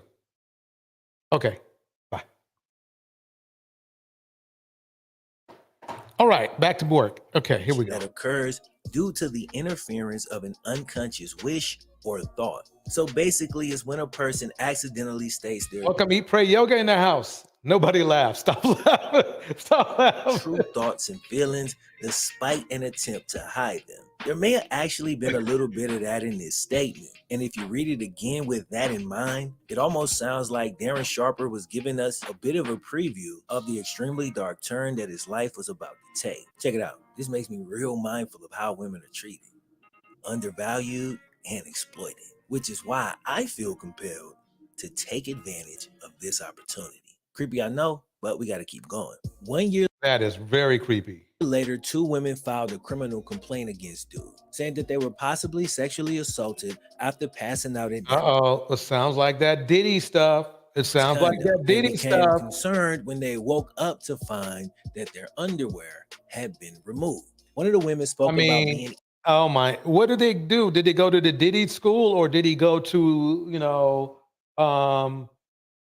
what's the name of it? Man. Yeah, he went to the Diddy school. Here we go. in and out of consciousness. And every time she woke up, there was either someone sexually assaulting her or about to. I actually remember reading this story back in the day and I found it very weird. Like, why does she keep going back to sleep? As Darren's story continues and you realize that a part of his MO was actually drugging the women, all of a sudden it all makes perfect sense. And there's really no telling how long dude was actually using these weak ass tactics. Now, according to the story, the 2 women were Corey sees single as a Pringles, but I don't know if you can eat one. Let me keep this going. supposedly taken to the hospital where they underwent examination. But unfortunately for them, nothing ever came of it. And according to some articles, there's records that indicate evidence that the detective or detectives in charge. Okay, I didn't know I was gonna get roasted. Oh man. Okay, that's what I get. That's what I get. That's what I get. Okay. Let's get back to this. Perhaps most here we go. Charge never actually sent the rape kit off to be examined. According to the police this is a huge problem here. And police departments are good for this. They don't send out these kits, the R-word kits, after they've been given. It's like no R-word kits. That just shows you the cover up they're willing to do. That's sad. And it's funny because you would think they would want to send the kit out. They would want to send the kit out to they would want to send the kid out to make it clear that it wasn't him. But notice if they don't send it out, they're really implicating him as being, they think that he did it. That's the interesting thing. Marcy D breaks it down like this. That monster won't be touching grass until 2028. His sentences are running concurrently. Good. He used drugs to rape women, these women, and there are at least 16 victims. I hope he's washing Bubba's socks. Oh, man. Yep, I hear you. Records that indicate evidence that the detective or detectives in charge never actually sent the rape kit off to be examined. According to the And police, that's why women don't report, because it almost seems like sometimes there's a crooked part. You know something? I think our kids shouldn't even be in charge, should not be done at police departments. There should be just like some type of a clinic or some location where it's extremely neutral that it gets done. Nobody can tamper or nothing. That's what I'm thinking should happen, should go down, is our kids are not even done at the police department. If it's just not done there. It's just not, the police don't even deal with that. It should be, it's a medical procedure anyway, when you think about it. So you would think that it would be done elsewhere. Let's just put it that way. Here we go. One officer wrote, he said the nurse told him she didn't find any evidence of sexual assault. But in a later interview with CBS, that same nurse said she would never say something like that because that wasn't her role at the hospital. See what I mean? See what I mean? The police, let's just put it, law enforcement can be a double-edged sword at sometimes, you know, in many different ways. And I think really, quite honestly, a burden should be taken off of them. When it comes to, I mean, they have to do the evidence thing, we know that. But as far as like our kits and stuff like that, it's just, if an officer likes, or even a sergeant likes the person who's accused, it's kind of like, it's kind of too, it gets too fishy. It should be sent off to somebody to a legal firm, to a legal medical firm, a legal firm and a medical firm that does this for them. They don't even have to worry about it. And the burden's lifted because they cannot be accused of supporting somebody they shouldn't be supporting, because it's done elsewhere. You know, it could be the same people doing it. They just don't want to do. They just won't do it under the police department. If you see what I'm saying. Let me keep going. Make of that part what you will, but there's more. So only 5 days after the accusation was made, which was remember now, if they did the R kit and he was guilty, he could have been off the streets a long time before this. A long time before this. That's what bothers me. It occurred, by the way. The Miami Police Department that was over this thing completely closed the case. All right, open and closed case. You got nothing. It's over with. Now, while there's no evidence that Darren fully went through with it in that particular scenario, it seems that this may have been when things really started to turn dark. I mean, who knows how long a person lives with these dark desires before they snap and decide to actually act on them? But this was only 1 year following Darren's retirement, giving credence to the old saying that an idle mind is the devil's workshop. Y'all remember that one? Following that 2011 allegation, Darren stayed out of the news for about 1.5 years. Dang, okay, at least he did that. But during that time, he worked as a TV analyst, most notably for... Now, remember now, he could have stopped right now and then got away with it. The Rat Girl breaks it down like this. These are Torch and Friends Network. They tend to be predators and abusers themselves, so they aren't going to do the work to catch anyone. Bars. Well, yeah. Why? Birds of a feather, basically. NFL Network, a job that he was eventually fired from because of the portion of the video that we are soon about to get into. So like I said, he managed to stay away from any negative press for about 1.5 years following the 2011. Corey says this, in my state, you can give money to help alleviate the R kits in backlog. Wow. It's sad that there's a backlog at all. You know, you would think that because you would think that if they know they have a backlog, right, and that there's all these creeps running around that are not processed yet, they would say, you know something, maybe we should enhance or expand our services so that we can get these produced quickly and efficiently. A backlog for something, for a crime, is not a good thing to have. 11 allegation. Perhaps the close call has scared him straight, or maybe he just gotten better at not getting caught. It's actually unclear. We don't know. Either way, by 2013, the former NFL pro had reduced himself honestly to scum. He was associating with scum, he was hanging around scum, and unsurprisingly, he became exactly that. He took the values that his family had trained him to hold dear, and he basically traded those in along with his fame and notoriety and used it to take advantage of women on a repeated basis. Think I'm Dang, that's All right, check it messed out. up. 2013, dude started See, to he could have stopped. He could have stopped and got away with it, but he didn't. Marcy D breaks it down like this. Phoenix, those women were all college students he met at nightclubs and parties. He even had a friend or two get in on the degeneracy. That's terrible. And it still happens a lot in college, by the way. really ramp up the scumbag behavior. He had not one, not two, not three, but 4 accusations in 1 year. 2013. VM in the house. VM in the house. Nah, here go the rundown. On February 2nd, 2013, Darren Sharper allegedly helped drug a woman who was working as a model at a pre-Super Bowl party in New Orleans, and she was consequently raped by Darren Sharper's friend.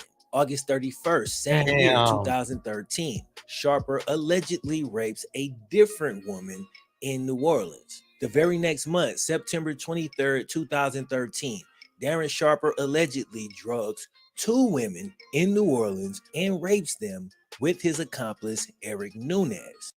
My God. I mean, that's creepy as hell. That I myself, I don't think it's a result of CTE. Now, there's more information attached to this one. Here's how the story goes. Following the Saints' victory over the Cardinals VM is in the house. That day, a bar owner named Tony Stafford, who was chilling at a different bar, one that he didn't own, ended up seeing a girl that he knew, said to be a former New Orleans Saints cheerleader. He said that she was stumbling through the crowd, basically looking like she was sleepwalking. At that precise moment, he sees Darren Sharper sitting in a corner with his hat pulled low. So Tony asks Darren about the woman, and Darren allegedly responds, "Oh, she on the potion. She's ready." As he gets up and prepares to take her to his apartment. So he got so comfortable with it, he was telling everybody. That's crazy. Shortly after that, Darren grabs her by the arm and, escorts her out of the club. Tony later said in an interview that Darren wasn't going home with a woman. He was going home with a zombie. And Tony decided he couldn't look the other way, so he called a friend who was a deputy. Now, I got to pause the story right there because... You got to hear, this is crazy. This is crazy. Listen to this. Imagine how dire the situation must have looked. Again, Tony Stafford owns a bar. He see this type of stuff all the time. He see drunk people every single day. He see them leave with people every single day. But this particular night, she was so out of it and it looked so weird and it just hit him wrong. You know? Yeah. I'm glad at least he had that moral value. The Rat Girl breaks it down like this. Remember, males of all stripes have been taught by patriarchy that they are entitled to women's bodies. Bars. I'm saying, to the point where he was like, I got to do something about this. So he calls the deputy. All right, back to the story. So Tony picks up the phone, calls his friend who's a deputy, and he convinces him to go to Darren Sharper's apartment and just check out the situation at least. According to the story, the officer actually does it. He goes to Darren Sharper's house. When he gets there, he actually catches a glimpse of the woman laying on the bed, completely passed out. But when he tries to intervene, Darren pushes him back, saying, and I quote, "Dude, I got this. Y'all go home. Everything's fine. I'm gonna bring her home." What do you think happens next? Man. The officer leaves. Here's the deadbolt locked behind him, according to him. The next morning, the lady wakes up. She sees a lot of missed calls and text messages from Tony, I assume, because the first thing she does is she calls Tony Stafford, the dude who called the police officer in the first place. When she calls him, she's crying. She wakes up and there is Darren Sharper, completely unclothed. And we know his MO at this point, so we know what has taken place. Damn. That's evil. That's evil. But I guarantee you the manosphere would defend him. Is in tears, but she can't. Because what? They defend everybody who's degenerate. They defended Tory Lanez, R. Kelly. They're silent on Diddy, but Diddy has so much stuff, so they decided to be silent on him, right? But you know what's funny about it? You know what's weird and funny about it? But they go all in on Rhoda. So all these dudes that have done disgusting things to women, they have they're at most they're silent. Okay? But when it comes to Rhoda, who really didn't, like I said before, like I said in a post, it's funny to me that they're getting these same guys who are going to vote for a guy who scammed people out of millions are getting mad at Rhoda for $32,000, $42,000. Let that sink in. Same guys. Let me say that again. I'm sorry to go off on a tangent here for a minute, but think about it. Same guys who are going to be lining up for a man who was accused by 27 women of assault, okay, and who literally had to pay money because he was caught scamming. He had to pay $24 million back when he did that university thing. I'm not going to say his name, but his university thing, okay? And then he scammed numerous contractors out of millions, not just thousands, millions of dollars, and they're going to vote for him. My thing is this. You want to be mad at Rhoda for let's say, per se, her hustle, right? But a dude who literally took money out of neighborhoods in the millions, oh, you're cool. You're going to go vote for him. Dudes, you got to let that. I'm sorry to go on that tangent, but it just makes no sense. I don't know if I'm not mad. It just makes no sense. You know, the red pill loves that dude. They're going to go vote for him. He's done scams that, oh my God, so many people would be in prison for right now. But they turn around and they get mad at a little, in comparison, at a little piddly $43,000 so-called scam that we don't really know is a scam yet because the evidence hasn't been released yet, which is very interesting to me. We will be talking about that later, though. We'll talk about the Rhoda thing later, but I'm just bringing that up. That is some weird stuff. Anyway, back to Darren Sharper and his creepy self. Remember anything that happened. She just feels, she feels really terrible. Darren Sharper right there. Basically, passport bros go out and they get scoped, from people abroad. Meanwhile, we have dudes over here in America scoping women, basically. Let's just call it scope. That's probably, it's either some mix or some variant of that. I know some people will say, no, it wasn't scope, it was this or that, but let's just call it scope for now because it's easy. Everybody knows what scoping is. Doing this dirt right under the police officer's nose. A terrifying story, but there's actually an even darker twist to it. See, the real reason the officer didn't do anything is because he was Darren Sharper's friend, not just any friend. So in the first reported incident... Okay, so the officer was Darren Sharper's friend. I guess the bar owner didn't know that. I guess he didn't. That is just a shame. Or he thought that he had enough respect for the officer that he would at least, do the right thing. But this is why our kids cannot be processed in a police station. They just can't. It's almost like no, you just can't do it. There's got to be a separate location for it. A separate location. And it may need to even be, I don't know, it needs to be a separate location. Let's just put it that way. It might be even out of state for all we know.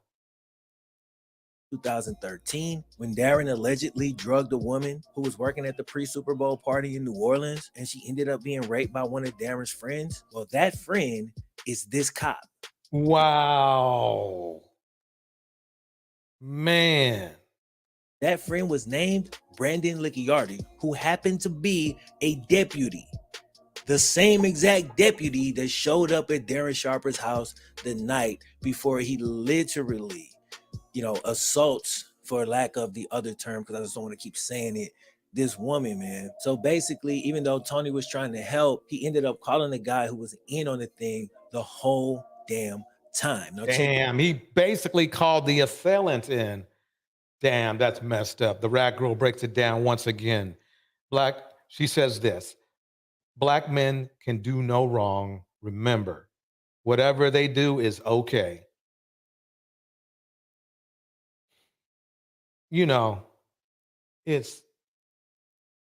And the thing is that you would think that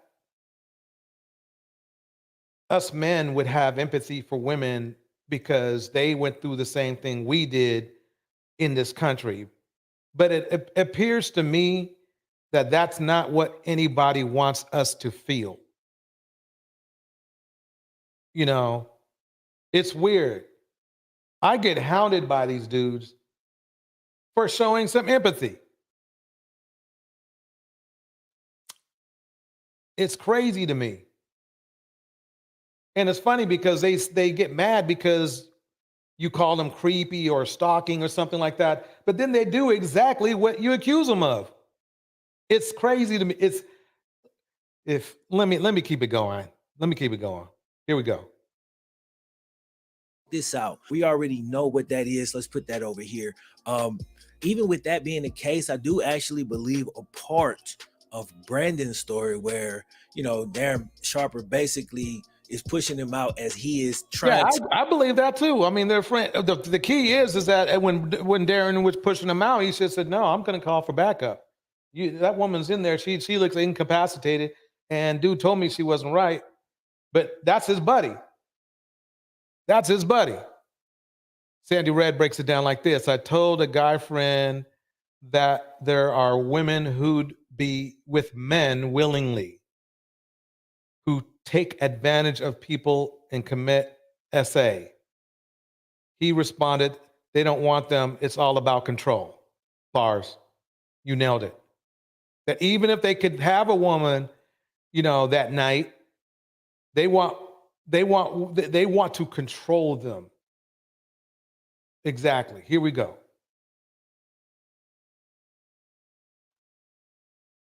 To somewhat trying to convince him not to do what he's about to do, even though he wasn't man enough in that situation to step up and forcibly stop him and do the right goddamn thing. I do believe he probably tried to talk him out of it, not because he thought that was just the right thing to do, but because Tony saw you take her out of the club. They're gonna call the police, you idiot, and this time they not gonna call Brandon Licciardi because he ain't do a damn thing the first time.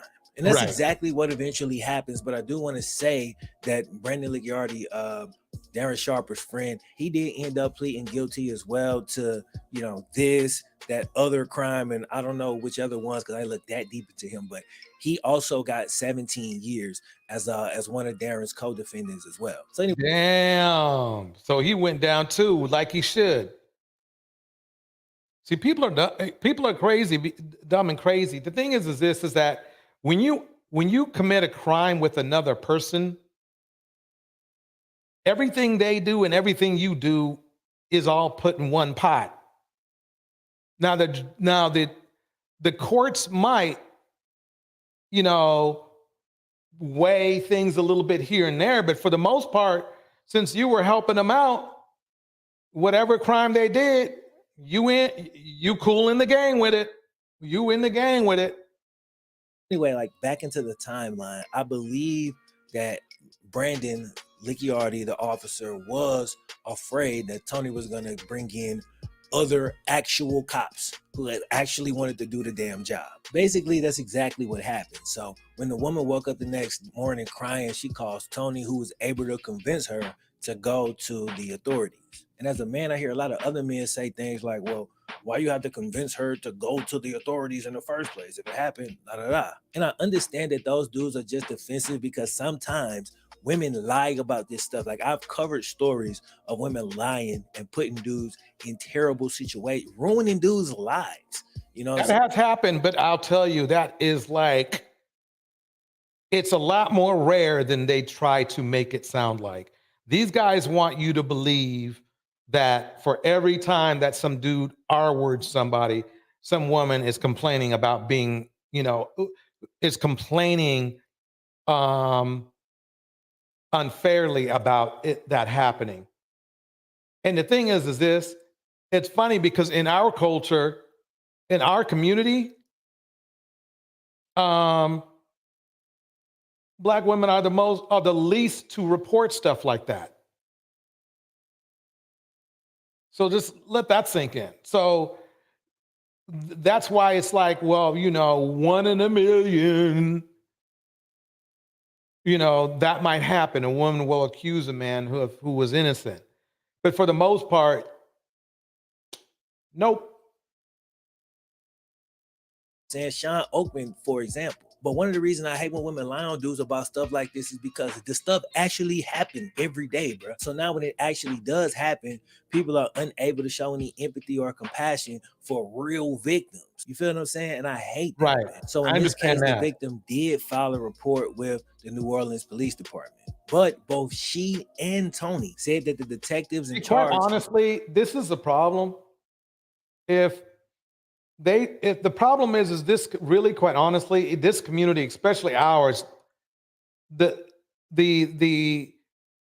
our, you know, graping isn't really taken as serious. Now, I guarantee you, these dudes, if they do that to the wrong woman and in the wrong community, they are going down for a long time, like Darren did. I guarantee you, he went down because of somebody from another culture. Let's put it that way. And he should have. But the thing is that's why I'm going to be a proponent. That's going to be my thing.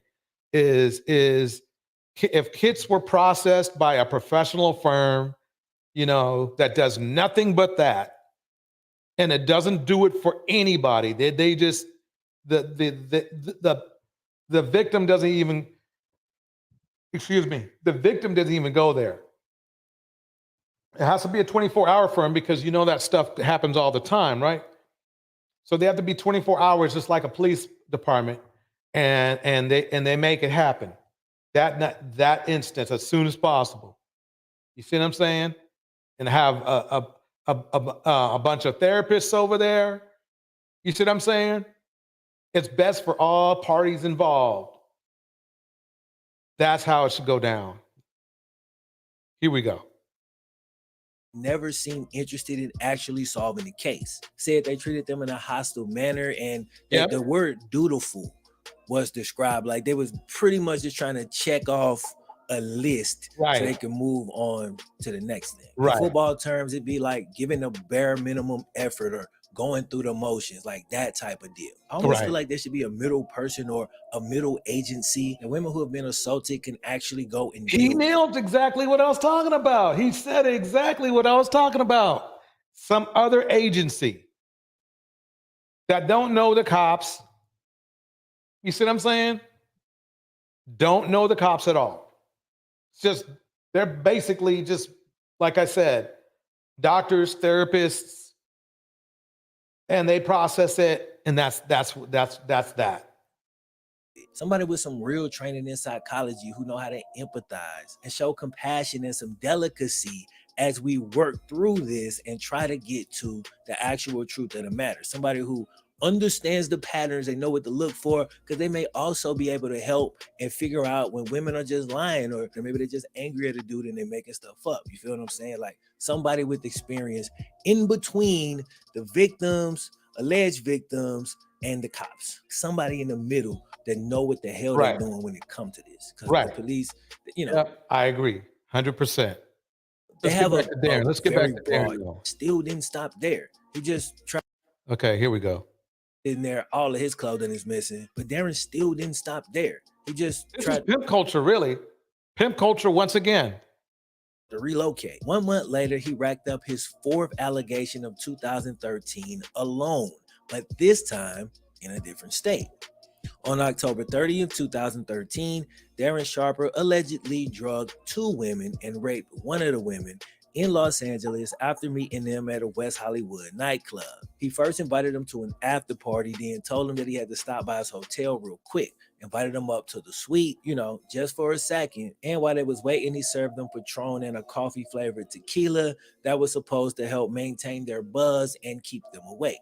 But if you've been following the damn story, you already know the concoction that he gave them had the exact opposite effect, and within a few minutes, they was both completely out cold. The police would later say that the drinks were spiked with Ambien and morphine. Then when the women woke up the next morning, y'all already know the deal at this point. Man. They find each other in the house eventually. Rita breaks it down like this. My conclusion is those men are mad at the world because older men have filled their minds with sex, get coochie, wax that. Exactly. So now the boy is ran through and is fighting demons now. Bars. They run out of there crying and they go to the hospital to get examined.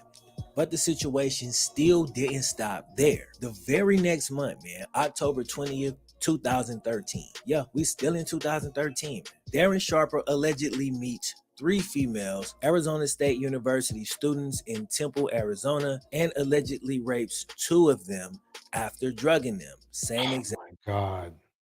I mean, damn. Thing. Both women immediately underwent assault examinations within 12 hours of the assault and filed a police report. At this point, the Darren Sharper people back in his hometown thought they knew was long gone. The former hometown hero was now fully aware that he was being investigated for a bevy of sex crimes that he was stacking up across a multitude. See, the thing is that he had no respect for respect. He had no respect for really even himself. Now he's just a common criminal. He was a commentator on NFL Network. He had it all. He didn't have to do that. He didn't have to do any of that. That just shows you how far gone a lot of these men are. Even they do things to their own detriment. They do crimes to their own detriment. If they just let people be, they could be prosperous. It's almost like our community of men do not want to prosper. They rather just be degenerate. It's crazy to me. It really is. It bothers me. Them failing gets on my nerves because I know that if they fail, they're going to take it out on black women. That's what bothers me. I knew it. I know it. The states. One of his alleged victims even called this out in court, saying that thanks to his arrogance and what she called clear stupidity, he kept drugging and raping women even after he knew she was talking to the police. She said, quote, "Within days, you gave me and the entire judicial system in Louisiana the big middle finger because you thought we weren't capable of stopping you. You continue to rape other women in Los Angeles, Phoenix, and Las Vegas." That's that stalker vibe, though. See, the thing about this, they can't stop. I don't believe he could stop. I think he was addicted. It's what he had was an addictive an addictive drug, Oh, okay. Let me check this out here. Okay, Torch, look up Pastor David Manning's sermon stating something wrong with the brain of black men. Ooh, let me check that out. Hold on. Let me get that in the mix, y'all. See, as a DJ, sometimes you got to take requests. Okay, so that's Pastor David Manning.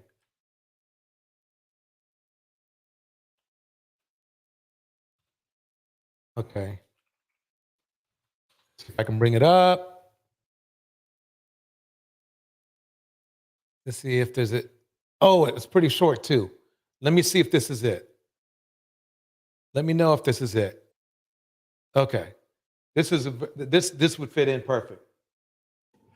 I'm not going to be much longer with y'all. Is this it? Let me know. Put a 1 if it's it and 2 if it's not. I'll keep looking at it. There were a couple more options. I understand we need to move beyond color. I'm not about that, but y'all raised it. If you start it, I'll end it for you. Don't start nothing. It won't be nothing. But we got a problem. Black people got a problem. Now we can move to color blindness and always look at the man by the content of his character, never the color of his skin. I'm down for that. You get my vote. Yay and amen. I'm for that. But before we get there, we need to hear some truth. Black people and white folk. Black people got a problem. And it's a God problem. When black people see the world, I don't care. You can train them. You can train a black man to be a physician. You can train him to be an astrophysicist. You can train him to be a lawyer, but you can't train him to understand the world. He doesn't know. I'm telling you. There's not 2 cents worth of difference between a mass murderer. There's not 2 cents of difference between a petty thief that's locked away in prison than a black doctor when it comes to understanding the world. Listen, you listen to me. We got to deal with this. And we need to begin to acknowledge it, talk about it, ask God to help us, because only God can help black people where they are. Black people had Africa, that big old continent over there. They never built one boat that was seaworthy, not one. There's not one monument in Africa, in all of Africa. I know you're talking about Egypt. Egypt is not Africa. Thank you, Phoenix Soul, for the $5 super sticker. Much appreciated. Let's keep it going. This guy is talking something. He's doing something right here. There are no great cities that were built. Even before the first colonization of white people coming to the shores of Africa or the slave ships, black men built nothing. No sewer system, no houses above one level, and none of them made out of stone. All of them made out of grass and wood. Black men, before the white man ever got to Africa. The worst thing that could ever happen to South Africa was when they gave it to Nelson Mandela and black folk. That was a great nation. Now, notwithstanding apartheid was wrong, we all know it's wrong. I'm against it. There should have been some other resolution, though, than turning it over to Nelson Mandela. Disease, AIDS, and crime is running wild in Johannesburg. They're killing one another over there. They're dying of sickness. The government is mismanaged. The people who ran the nation are now leaving the nation because black folk don't know how to run no nation.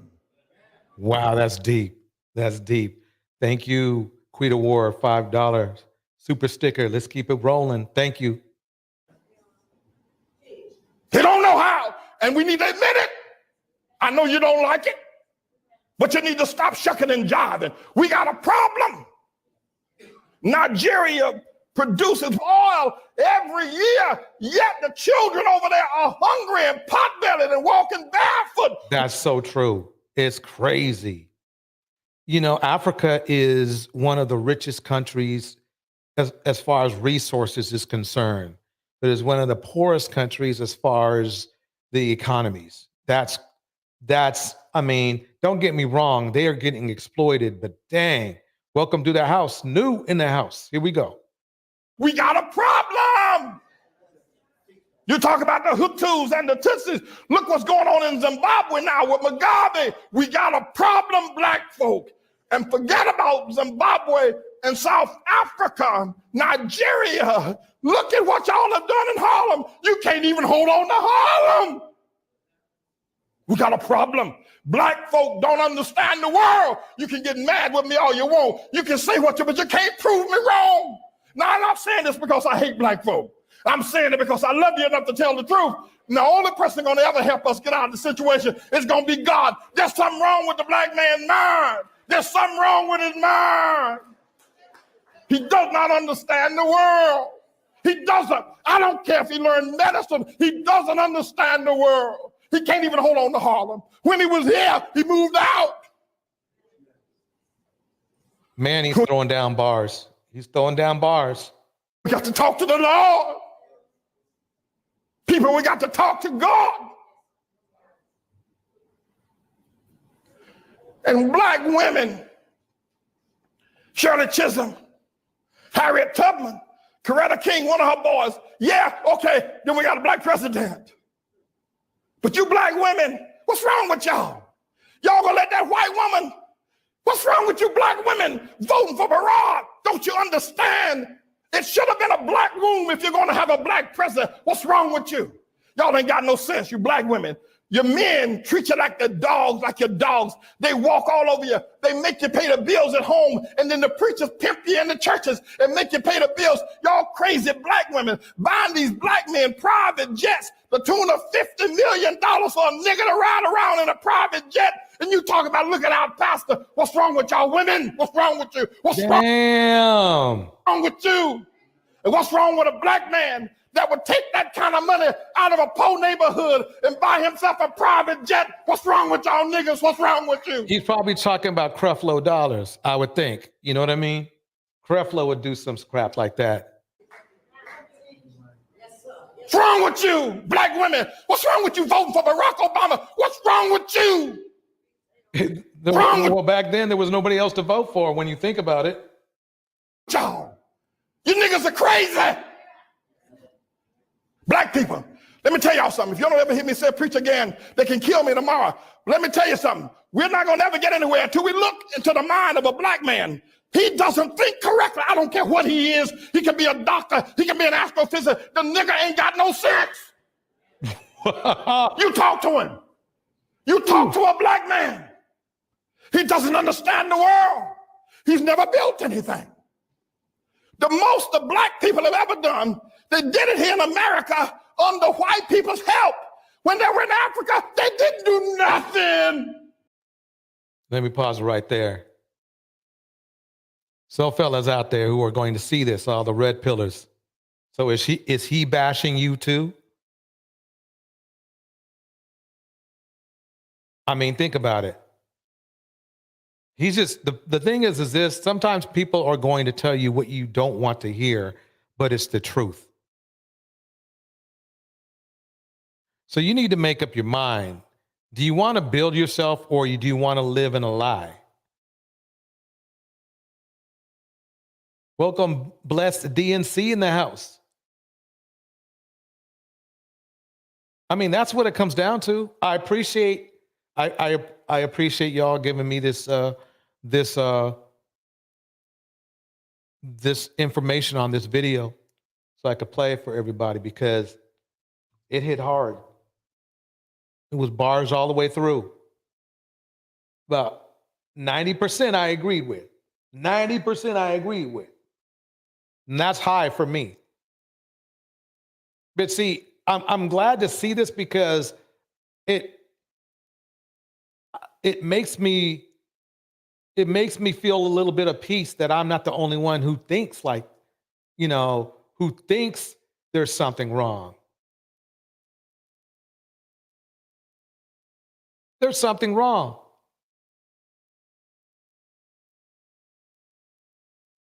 My only thing is that basically, if men aren't going to fix themselves, there's nothing a woman can do. Well, no, actually, he was right because he said basically, if he's treating you like trash, don't go for it. Don't give no dude no money. If you got to give a man money, Houston, there's a problem. Let's put it that way. He was straight up fire all the way through.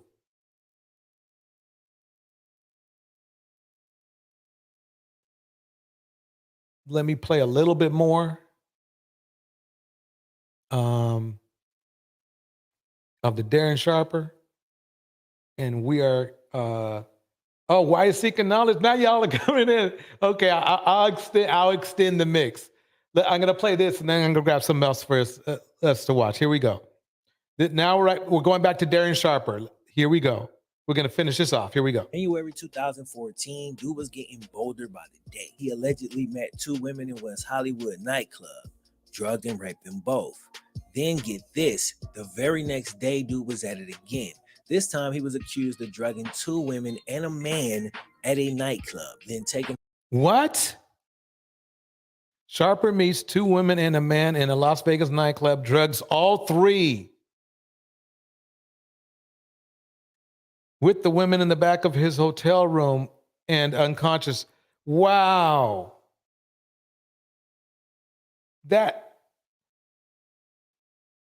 This makes me want to play that sermon one more time. This is crazy. And see, somebody gave him a pass. Somebody gave him a pass. Somebody didn't snitch on him. Snitching to me is like another element in the community that is killing us. Here we go.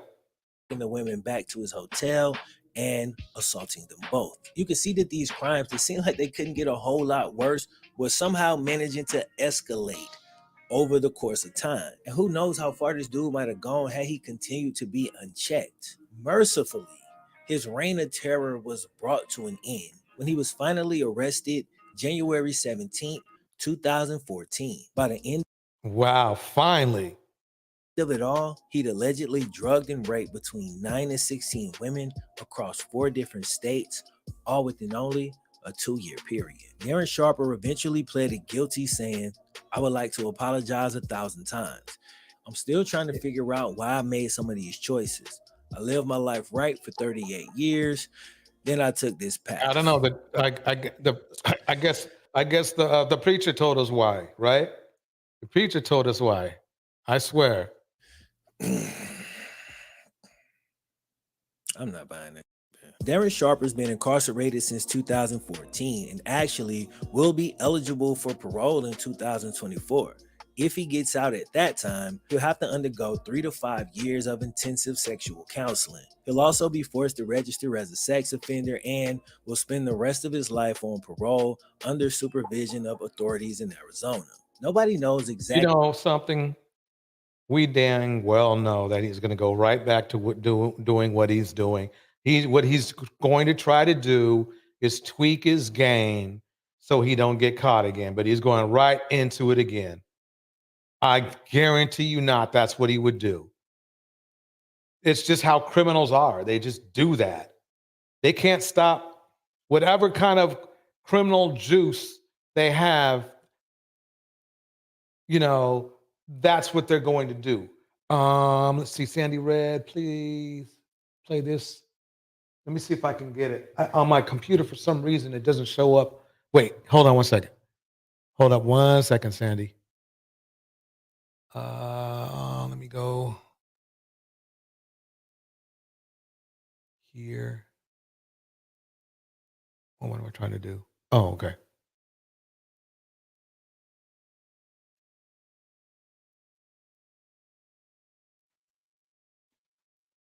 Pause that out.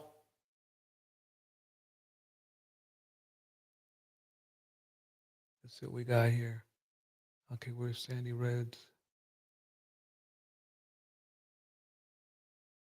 Okay, where is that?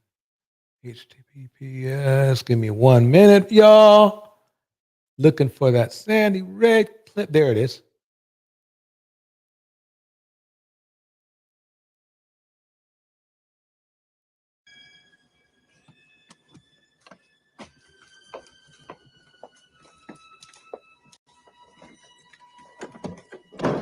Mr. Carter, how kind of you to pay me a visit. You've been a worthy adversary. It's a shame we won't be seeing much more of each other. Let me tell you something. If anybody else gets hurt on that plane, it's gonna take a hell of a lot more than a prison cell to keep me from ripping your. Oh, let me pause this for 1 minute. I'm going to play it over with the higher volume. Okay, here we go. Yeah, Passenger 57. This is old school.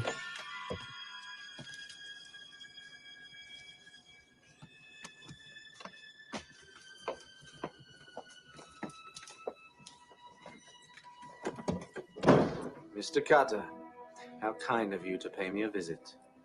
You've been a worthy adversary. It's a shame we won't be seeing much more of each other. Let me tell you something. If anybody else gets hurt on that plane, it's gonna take a hell of a lot more than a prison cell to keep me from ripping your fucking nuts off. I'd come to expect more from you than cheap vulgarities. You and I both know I will never see the inside of a prison. The notion of good over evil will not allow you to sit idly by and watch the needless death of your fellow citizens. Well, you know, Rain, you got a good point. Maybe I should just kill you right here, then, huh? You wouldn't take advantage of a helpless man, would you? It's never stopped you. That's the American way, isn't it, brother? You should know. You're used to being taken advantage of. I want him off the plane, Rain. We share the same hunger. We're both killers. I know the breed, Carter. Now I'm sick of your shit. You need the passengers. I want the plane. Put me back on board and the passengers will be released. Yeah. Damn, here we go. I'm supposed to trust you. Trust your instincts. My instincts are to wax your ass all over this floor. Those are your emotions acting without the... That is true, Ellen. Yeah, Wesley Snipes is insane for real. I mean, I think he's toned down a little bit though after that stint in prison. Benefit of intellect. Now, the passengers' lives are in your hands. Don't fail them.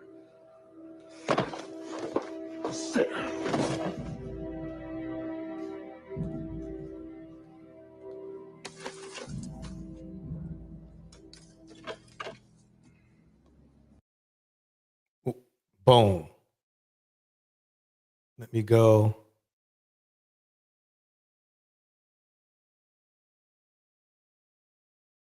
Back to here.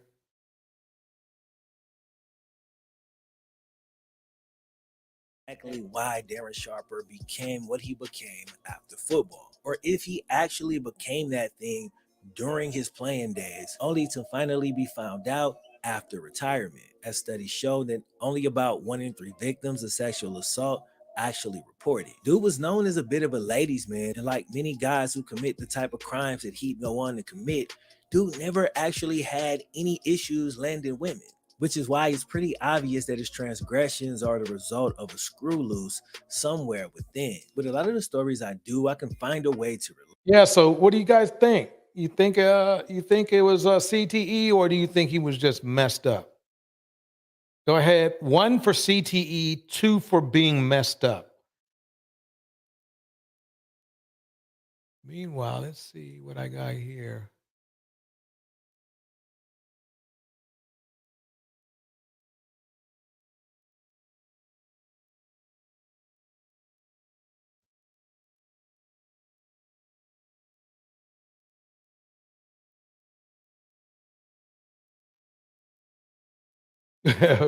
Ellen Ripley puts 3. Oh, okay. 3 would be unknown, I assume. Let's see here.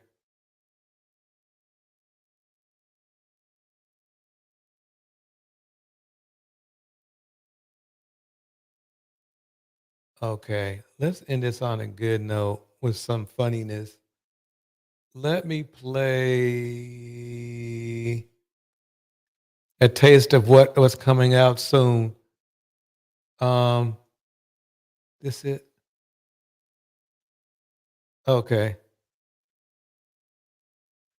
Since Darren Sharper is going to be in prison I guarantee you, Darren Sharper will be in prison longer than he think. I'm going to play one more creep though for y'all.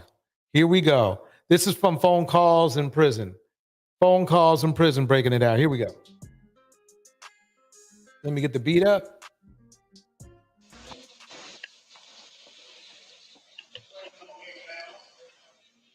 Okay, let me pause right there. How many people know about Ernesto and Sonia yet? If you do, put a 1 in the chat. If you don't, put a 2 in the chat. Thank you, Quita. 1 in the chat if you know, 2 in the chat if you don't. I'm going to put it in the mix right now. Here we go. Something new. One of my producers turned me on to this. Listen, this is, okay, what's going on is this. I'm going to give you the short spiel. Okay, Sonia is kind of like a mammy. I mean, we could call her a mammy, basically. And Nesto was married to Shirley Strawberry. She does a radio show with that comedian. I can't remember his damn name. But he was a comedian. He did the, he did, what was his name? Shirley Strawberry. Shirley. I can't believe his name left me.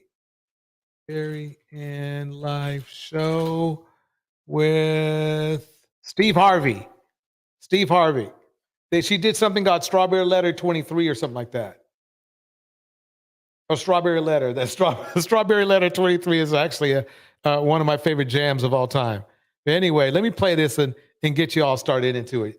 But basically, he's in prison. He's being in jail, not prison, for assault and a bunch of other things.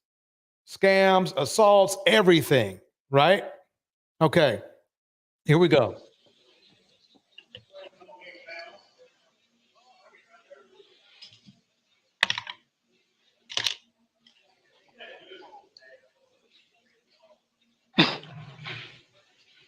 He's all excited. So let me tell you, first of all, there are some amazing women who cover this. I'm just giving you the man's perspective to this. You are going to see how a woman who is willingly getting pimped. Watch.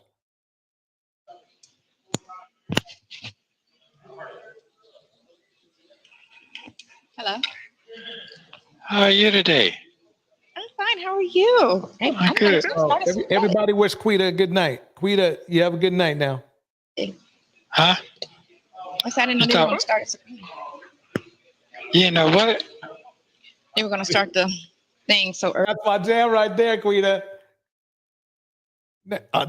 Look, I'm sorry to stop the video for that, but I mean, strawberry letter 20 ding, ding, ding, ding, ding. Let me shut up. Early.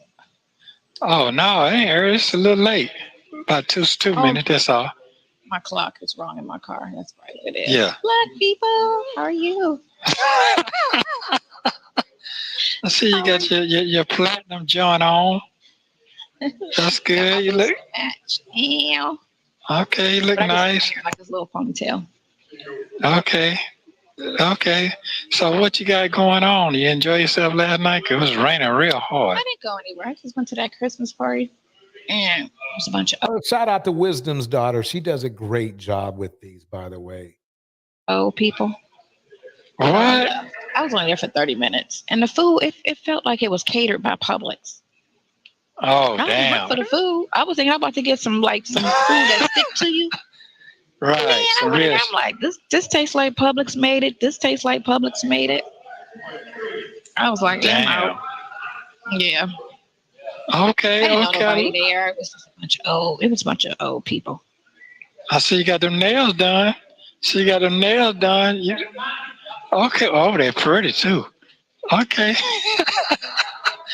Yeah, I like them.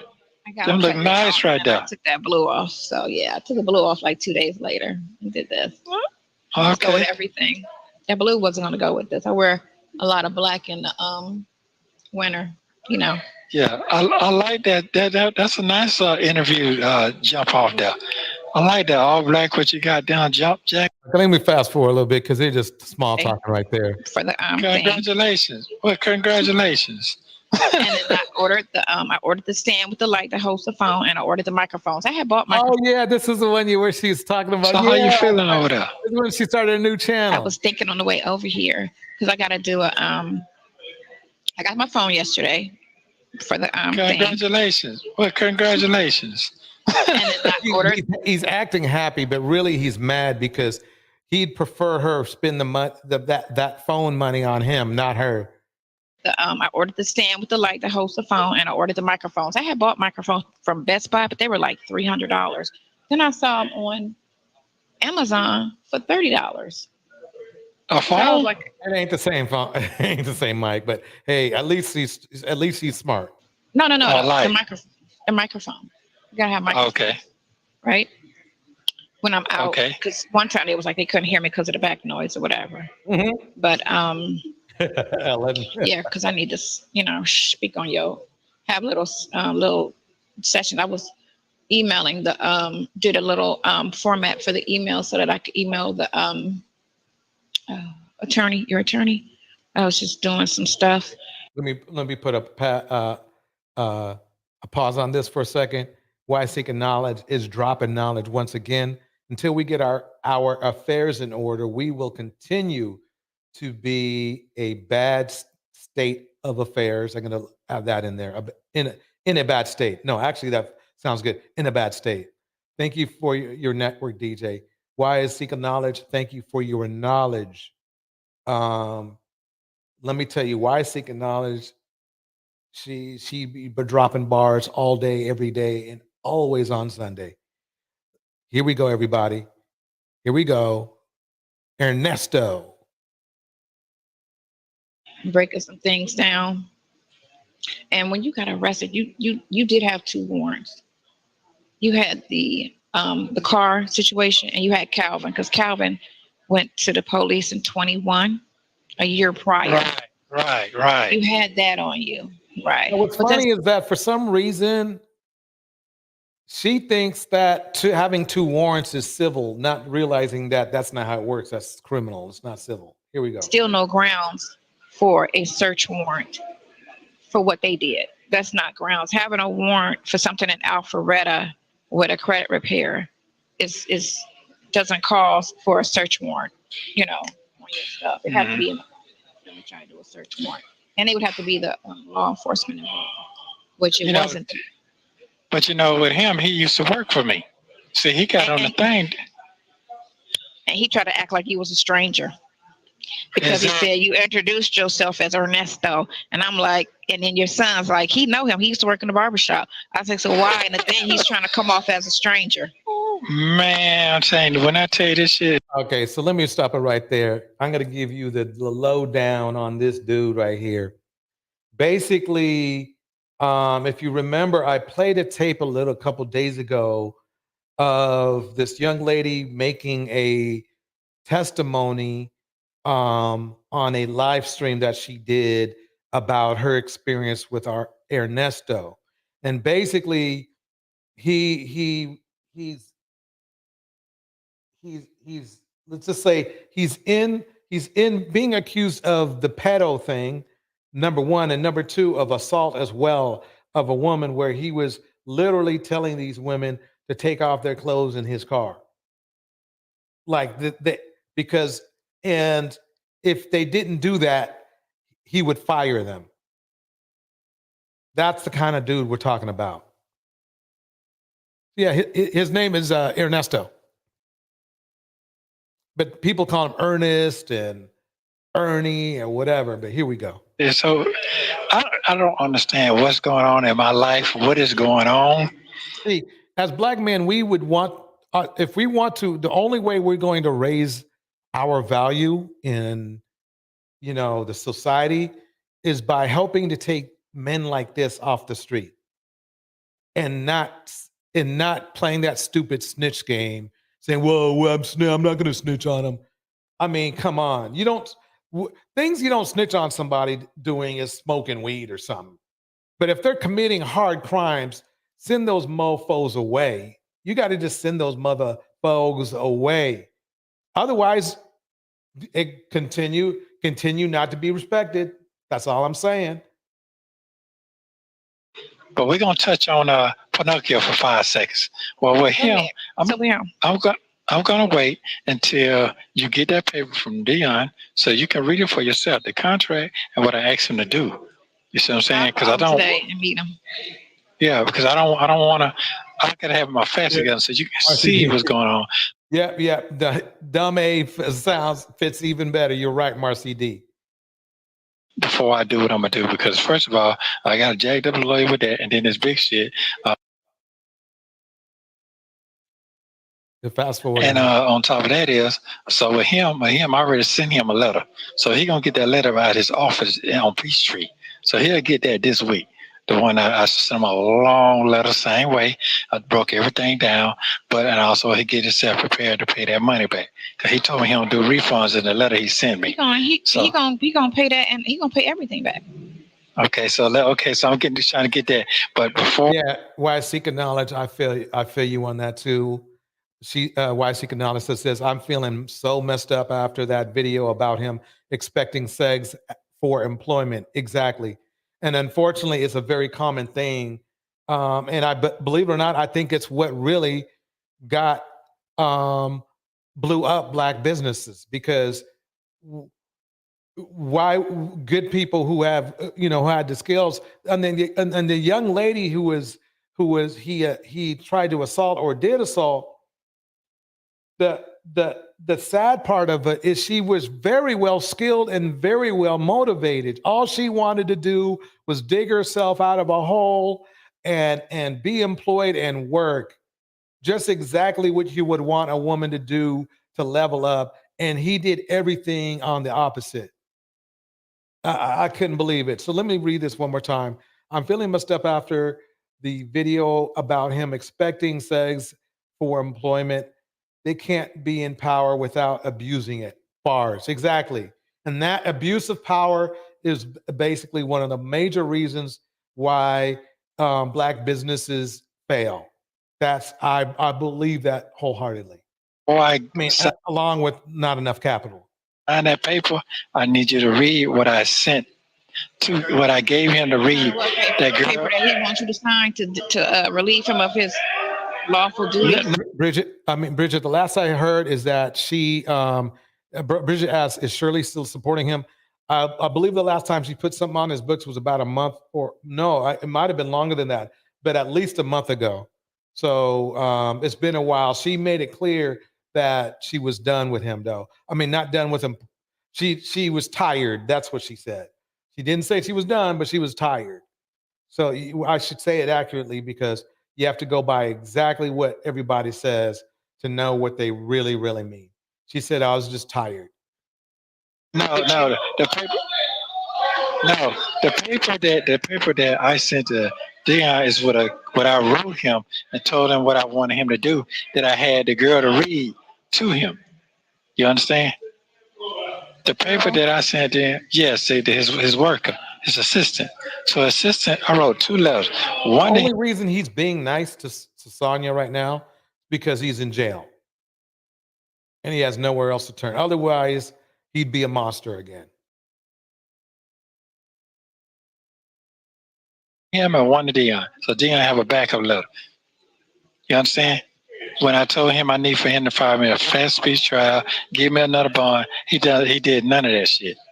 Mm-hmm. And I even told him when he did. See, notice how he acts like people owe him something. That's the crazy part. All these people, he's not getting the message. These people don't like him. These people don't like him. That's what I'm getting just from this thing. And when he tells me when he's telling this woman about all these people are supposed to do things for him, people who care about you do things for you unless doing those things makes things worse for you, or they just don't have the money. They don't want to do it for him because they don't like him. He said he would do it too. He didn't try to tell you he couldn't do it. He said he would and never did it. No, he said that because he just didn't want to hear it. He knew that he knew that he would just get badgered with, basically. No, he never did it. All right, so You're talking about, oh man, they ain't gonna do my lower it anyway. A little bit, it don't matter. If I lower it down to nothing, I've been sitting in here, I can still have the time to keep getting up on here. That is my right.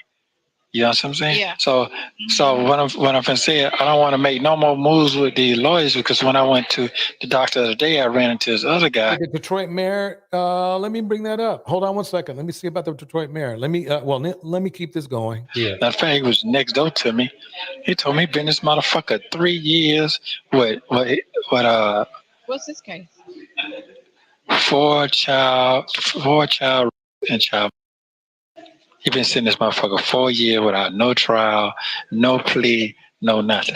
No evidence too? But they got No, evidence and stuff? the only evidence that they got is on a say something about a towel or something. Something he said. A towel to wipe your ass with. DNA? Yeah, DNA. Yeah, but was that But was it? It depends. It depends. He said he innocent. Yeah.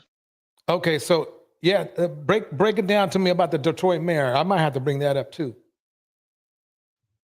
I saw something about some woman was deleted by somebody.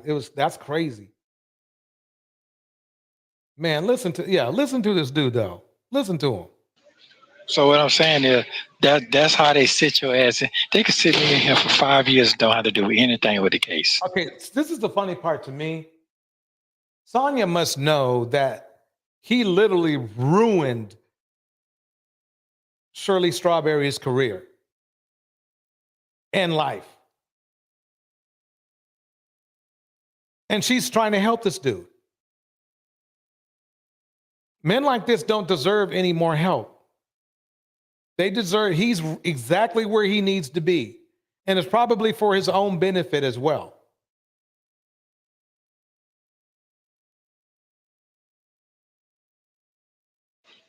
They can see me. That's why I'm pressing I'm about on. to be out on the YouTube talking about the case.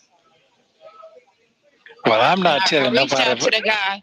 I reached out to the guy who initially broke the case this morning around 5 o'clock in the morning. I sent him a message on his page for him to email me, because he's local. He's in Atlanta, and he's the one that broke it. And I want to go on his show because he's not messy and he's got a huge following. And I want to just discuss your case. That's it. Just what the warrants is looking like. You know, how they keep lying about the witness. Anybody know the witness, can do a character, you know, or have an issue with the person who's claiming all of these lies. Because that's not messing with her. You get me? Because you can't mess with her. But you can pull people that know her, just like they did that ad talking about anybody else's been. I think that, ultimately their problem is that they just need a lawyer.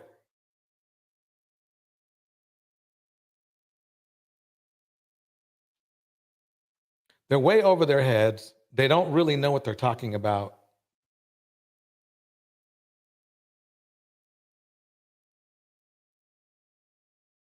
But you know something, really, quite honestly, I hope they keep going. The more they keep going like this, maybe the more years he'll get. And you know, doing this too about talking about you. You can ask a character witness. You can ask the people that know her to come forward. You know, because of the lies that's being told. That you can ask for. Mm-hmm. And that's what we need. Because even if they try to put pressure on her to say, oh, you got to go through with this, or we're going to charge you, even though I think maybe the detective had a lot to do with it. But they'll try to figure out. And a bomb in the house. Because of her family so illegal currently, they might try, you know, some bullshit just to try to sink you because they don't want to be embarrassed. Notice how they have no touch to, what would you call it, to reality.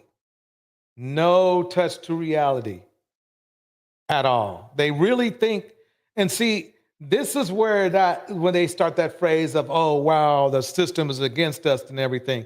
But the system is against you when you don't do the right things too. You know. Well, Mystic Moon, thank you. You may have to watch it later. I'll check it out, and I'll put it in the mix. I'll check it out later. Put it, you know, we got a show tomorrow. Put it in the mix tomorrow. It'll be all good. I appreciate that info. But yeah, this dude is crazy right here. I mean, both of them are really I won't call them loony, but they're delusional. That's the word I need to use. Delusional. Welcome, Tevin. Tevin's back. Yeah, I heard about Kwame Kilpatrick and Tamara Green situation on Daryl Long channel because he from Detroit. Oh, okay. Got the case they go like it needs to. They got 2 weeks. So- month is over. Well, 1 week and it's vacation. Yeah, that's true. And then so on other, Yeah, Quita, that's crazy. Niggas is probably telling Strawberry to stay with them and stuff. I know I know that her co-host isn't, but everybody else, that's just how they think. It's bro code.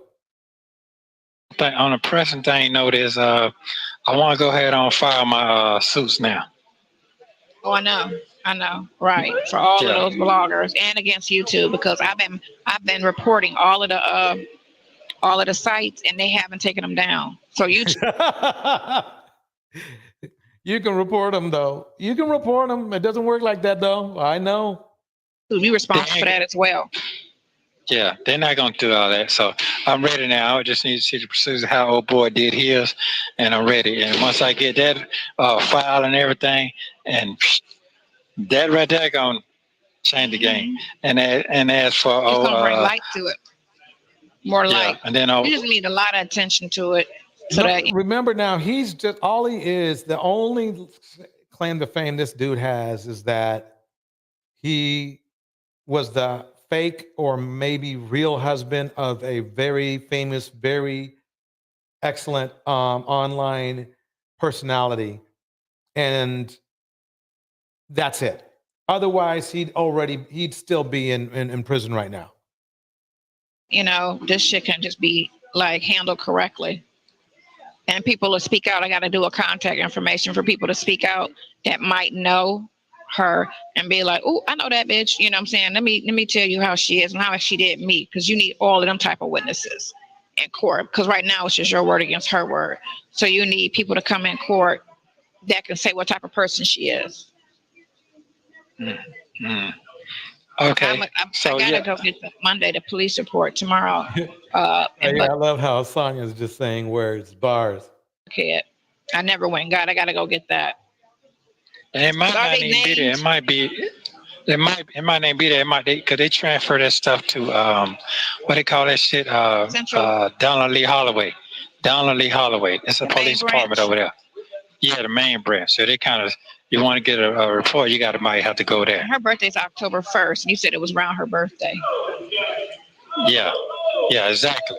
Let me see if we get to some good stuff here. They just went in on Shirley because she's not attractive in that picture. She looks hideous in that picture. That's just why I told them. I was like, when they was going in on me because they kept hearing you describe me on the phone. You know how you would always say, oh, you're so beautiful, you're so this, you're so that. They would hear that, and them bitches was like, ooh, that's why they fucking with Steve, because they mad at Marjorie.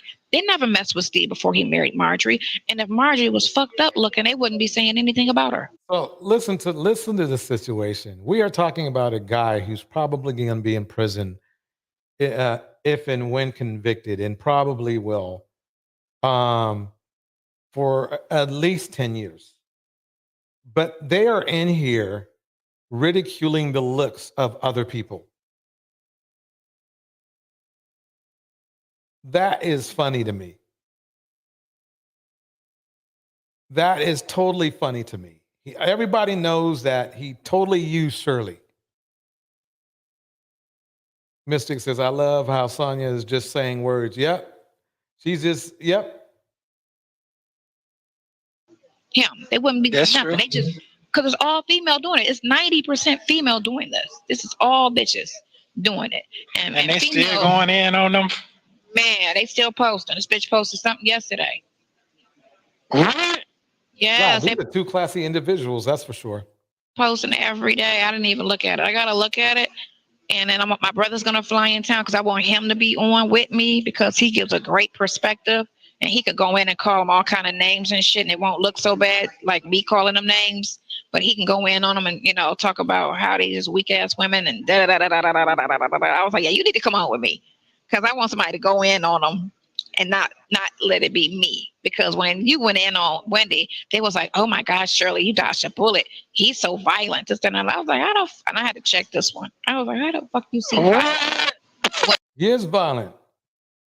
Ernesto is violent and predatory, in my opinion. You sitting in jail over a year on some lies, and then his whole life. Oh my God. Oh, on some lies. Yeah, right. Right. Sorry. But yeah, keep lying to him. Fucking destroyed. They took all his money. They, you know, now his wife has left him, and then now this woman want to ask a dumb question about his wife. He didn't threaten her. He had all rights to snap at her. What are you talking about? You sound dumb. Diary of a pick-me, ladies and gentlemen. I mean, the thing about being a pick-me, you usually want to be a pick-me to somebody with value. You don't want to be a pick-me to somebody who can't do shit for you. I mean, if you're gonna be a pick-me, be a smart pick-me at least. You know what I mean? He sound dumb. I was like, he didn't threaten her. He just said he a gangster. He ain't no fool. Oh my God, he's a gangster. Gangster, and it means something different. Go back to the 80s. I never said that. She said that. She said that you was a gangster. Yeah, she said right. No, she said her family, her dad and brother, and that's how she was raised. And I might know him. I said, might be. That's what I said. I didn't say I was a gangster. I won't say it on no motherfucking public phone where I'm supposed to say that and use that shit against me. No, ma'am. I gotta already listen to it again to make sure. He's gonna have a hard time. He's gonna have. They're not keeping him in jail because they think he's guilty. They're keeping him in jail because they know he's guilty. It's just they haven't decided what else to charge him with. That's why they haven't moved forward with the case. He's got so much shit coming in. They don't know how they don't know what's the best one. I mean, it's kind of like when a bunch of candies fall out of the drawer. It's like, which one should I start with? You know. Yeah, Marcy DGJ, is there such thing as a smart pick-me?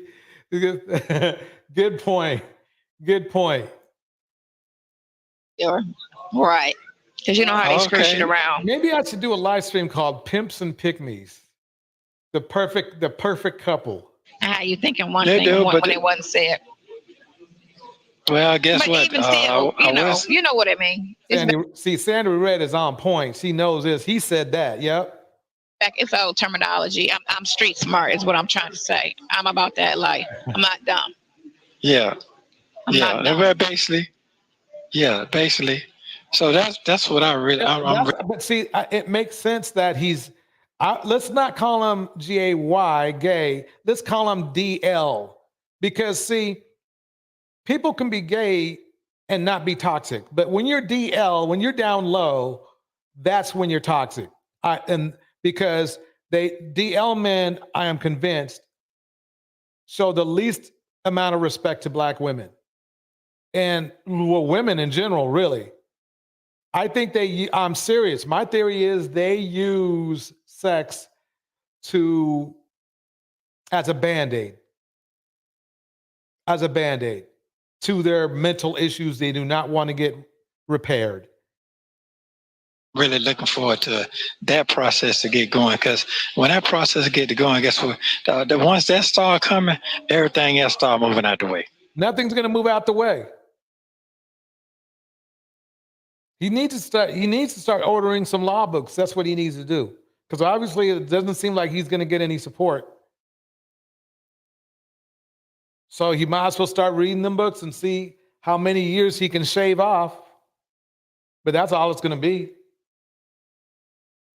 That's what I see. Right, right. That's why I was like, oh, he just trying. She got her money and he ain't using her. He ain't never got anything from her in the first place. Why y'all keep insinuating that that's what it was, a money grab? Who are they talking about? Come on, you was there for the money. No, you was with her for the money. Man, them folk ain't had no money, man. He was there for the money. There's no doubt about it. He did not even like her. If he loved her or liked her, just like you don't do what he did to her. He literally took down Shirley. Literally ruined every aspect of her life. I think Shirley is living in an apartment right now. Hopefully she's not legally married to this dude. Hopefully she can get that thrown out. Because if not, all that damage those other people that he did to all those other people, she might be responsible for. I don't know. I hope not. Here we go, y'all. Them folk don't fail on the man. Them folk locked. Them folk count down 5 times. I had Queen Award. I thought Legs for Life to say, Queen Award, I thought you were going back to work. And Queen says, Legs for Life, I'm trying. Don't lose your job now, Queen. Don't lose it. I just ain't said nothing about it. Right. You see what I'm saying? Oh, them folk when they married, they ain't had nothing else to lose. What? Yeah, they ain't had nothing else to lose. They was fucked. Living above their lifestyle is what it was. That's what it was. Trying to keep up with the people in the room at work, and they making this kind of money, and you making this kind of money. You can't keep up with them. You got to stay in your circle. Whatever your circle is, whatever your bank account is reading. Welcome to the land of delusion. That's where you need to be in life. That's what that was. I mean, this was going on for I even came along for years. Mm-hmm. See, so they don't want me to they don't want me to go through all that, and to me that's petty shit. I'm talking about what's going on right now. The most important thing to address, and that's all I'm trying to address, is the case. I don't really give a fuck about all of the who fucking who things. And I had to go off on another person because she was saying something. Oh, I'm a liar, this, that, and the other. I told her, ain't nobody's business who I fuck. Definitely not yours. I don't know you. So if I'm lying or telling the truth about who I fuck, that's my business and whoever I'm dealing with. That's a nice person. I think she's kind of cute, you know. That gutter mouth is kind of, you know, it's kind of cute to me, you know. Her gutter mouth, making out them gutter sounds to the get down. To a man who's pimping her out to the funky sound. Here we go. Worry about saying, oh, hey. I was like, everybody worried about that. That's all y'all worried about is who's sleeping with him. You named it. Mammies really do hate other women. They do. They see other women as competition. Who? Really? Get some business. Get some business. Wow. And it's all because they can't sleep with no goddamn body. So what? So how much is Buddy going for? The one just came out in November. K. What are you going for? Yo, Phoenix Soul, I lost several main cells listening to this conversation. And then Eddie had them all back set up. So this combo is making me dimmer by the minute. Oh, man. Y'all ain't right. Y'all ain't right. Let me keep this. Ellen Ripley says, oh, sorry, my internet went out. I was trying to be nice by using Sage, but I'm going to have to re-delete these ghosts or demons. Oh, my God. Y'all having a ball in there. Well, I think, no, you ain't, DJ. You come on now. Here we go. KR. The KR. You talking about Kelly? Yeah, the singer. What are you going for? He just trying to. Oh, I don't know the money amount. But he's suing United States prisons. Yeah. Okay. Which is this phone system can be sued because why would you release phone records to a blogger to put on an open case. It's one thing if the case was closed, but this is an ongoing case. And Rat Girl breaks it down like this. I'm paying attention to the chat instead of listening to this grating voice. I know you all are just having your whole conversation. All right, go ahead, get down. You know, he's got sugar booty all through his voice. you fucked up the narrative of this case. You're jeopardizing his freedom, calling excessive stress. She's using the wrong words. You don't want to use narrative in this case because that means that you're coming up with a false phrase or whatever they call it, pretense. Here we go. And anxiety due to the fact that what's going on outside because of these phone calls. It wasn't bad before the phone calls got released. It was just little. It was just little whatever. But as soon as y'all let them people release some phone calls, you know, for monetary gain, and then you don't make money off the phone calls. Sorry, folks. Legal. It's legal. It's legal. You know, the phone calls are released because you can actually, people can legally know where their freaking money is going. No, not They're just not supposed to be talking personal. I mean, you know what I mean. that. When they got down and put that shit on that video, that's when it started. It was the video, then the phone calls. You know, the first hearing. That's who did that. That was Storm Monroe who did that. He was the one who did that first thing with the video from court. She's clout chasing now. He was the first person that did that. Is he still around now?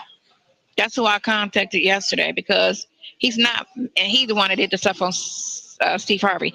He's just, I believe he's straight. I don't know because I didn't want to go on no gay person's thing. Because You might be talking to a gay person in front of you, young lady. Anyway, let me break it down like this. The Rat Girl breaks it down. DJ Torch and Friends Empowerment Network. Your lives are the party, and that I'd love to be at in person. The Kiki is on point. We might have to, we might have like a, you know how the Manosphere, they had like a little enclaves or whatever. We might have to do something like that. Who knows? You know, there's a couple spots around here, some clubs and stuff. It'd be on point. We'd have a great time. Here we go. It don't sound like he's straight. I don't know. He's in Atlanta. Why would he do that? Why would he try to damage me like that? Well, no. He doesn't have She's lobbying hard for these leftovers. Who I seek knowledge. She sure is. Everything. I look at his page. He does everything. He hasn't done a story on this situation in a long time. So he's not like those other bloggers that just keep coming at us. You know what I'm saying? Like just what, 20 keep telling the truth. Keep telling the truth. You mean different uploads of me and you. He hasn't said anything in a minute. I couldn't find anything, and I didn't go back. I went. You better be careful. Storm will tell the truth on your ass too, and you will be pissed. Sandy Red says this is definitely before Shirley's raise, but how is $400,000 a year broke, and Shirley can't aspire for greatness and a comfortable retirement? Yeah, they don't know what they're talking about, Sandy. These two here. She has to stay in her group. Yep. Went back, but I didn't go too back. But he talks about everything, everything. So that's why I was like, this mystic move, Sonia Luther King. trying to go back to him because he does report on everything, and he's not just focused on this case, which is trying to bash the situation, like them 3-4 girls that just keep coming on talking mad shit. Shit, but he did bash me though. He did bash me. He didn't bash. He just brought it out. I got to look at it and see. I don't think he was as negative. Let's say this. As the rest of them. Queen of War, petty nigga, you're locked up. They won't let me out. Because the rest of them was stupid. Oh, okay. Okay, so when you gonna work on the main thing tomorrow? I'm talking about the lawyer. The lawyer for he wants to get out. He's trying to use Sonia to get out. Sonia doesn't have a life because anybody who is going to do all this for a inmate that she doesn't know that well. Other than I guess she booty called a couple times from what she admitted. That's just, you don't have a life. You don't. Ellen Ripley breaks down like this. DJ, what is her end game? Does she think Ernie or Ernie Sugar Booty, what's his face, is going to put on a ring on it? I do not know. I do not know. It's this, Ellen, I do know that there are some women that just, they go down, let's just say they go down the wrong rabbit hole. And Ernesto is that. In the morning. Okay. Did you find a name? 'Cause I didn't find a name. No, I'm gonna look for it tonight. I'm gonna scroll that shit. That shit, these months flying by now. I ain't gonna lie to you, because I started looking last night. I said, damn, I don't remember He what. starts rocking back and forth one more time. I'm going. When you send it to him, but I think it was in May or June. So it might be in May or June. But I'm gonna look. Oh. Okay. Yeah, I already sent it. So Mystic, no, I don't have one. Not yet. I don't have one yet. I should get one though. you call a boy back with the deep voice? Yeah. No, I didn't talk to him. I'm gonna send him a text and see how he feel. And I just want him to do it. And I'll tell him, I'm like, he can do a little thing and just send it to me. Or it could be a discussion where he just, you're his friend, you've been his friend for 30 years.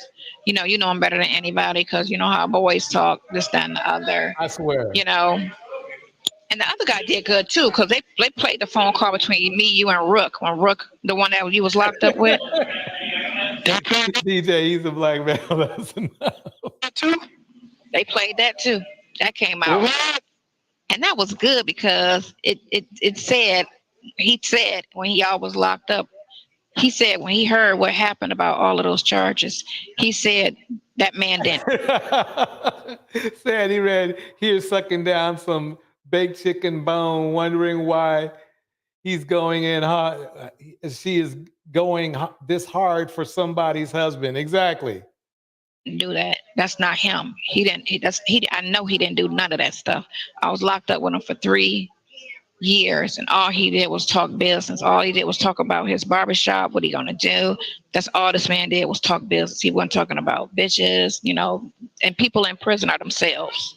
They letting loose, they don't give a. Was she in prison too? I don't know. I wouldn't be surprised. Maybe that's where the connection is, Right. Damn, they played that too? Yeah. Wow. They played that. Okay. But when let me tell you the spin they put on that, because they put a negative spin on everything. Oh, that wasn't no coincidence. She didn't just happen to run across his name and find him on Instagram. She sought him out. I'm sitting here like, you bitches are messy as fuck. For real. Y'all messy as fuck. What? She's been spending all her time with a con, calling other women who are living probably a more normal life messy. Ain't that's enough, right? I mean, come on. And first of all, how would I know to seek him out? Because you was on the phone puzzled, like, who is this? Who is this? You didn't even know who he was. So if it was a planned situation, you'd have been like, okay, you found my boy. You get me? It would have been that. Right. It wouldn't have been like, who is this? Say who you are, and he was trying to explain how he knew you on the phone. So how do you sit there and say that was a planned situation? Yeah. Quita, I think she is manosphere. I think she's in one of her live streams, she said something about, being a fan of not only Kevin Samuels, but Andrew Tate, abusers. That's literally what I heard. And here we go. Blessed it. I can't with this. Or I went and sought him out because I didn't even know y'all knew each other.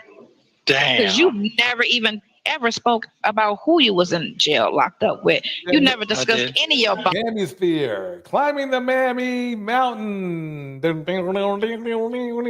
monkeys ever, ever, ever. So how would I know? You sound dumb. Wow. But they So try the to put a nigga, negative spin on everything. but I don't think a negative when that paperwork. Wait a minute. She has been talking negative about everybody she's been in contact with maybe the exception of one person, Storm Monroe. Otherwise, she's been talking negative. Now she wants to go, oh, all they want to do, see what I mean? See what I mean? That paperwork I'm talking about, like the R key got, that's a different story right there. When you start seeing that everywhere, then damn, this shit's serious right now. So Oh, and it was mad because you said. Oh, they did? Oh, I don't care. I knew they were gonna be mad about that. Terminology. That's old terminology. That's what people are our age back then. That's what it was. So So they you're mad not about that. young. They So mad young about people. that. But you didn't bash them because of the fact you said I don't have nothing against I'm anybody looking for gay. one more thing. That's what you said. I don't have anything against you. Do what you want to do out here. Yada yada yada. I don't have nothing against that. But I'm not no motherfucker. That's what you said. And that's what old people say. You know what I'm saying? Old people say, Young yeah. people know what it is. You know what I'm saying? But older people, my other friend in LA, that's all he says. Because his son is gay. He calls him a f***ing all the time. That makes me sick. That's all he do is call him a and he same age as you. That's that terminology. That is that that's terminology. What the age. That's what it was back then in the 80s. Okay. That's what they were. Y'all went and got politically correct because now the masses is. Let me stop that for 1 minute because I got something. I want to show you a little taste of tomorrow's show.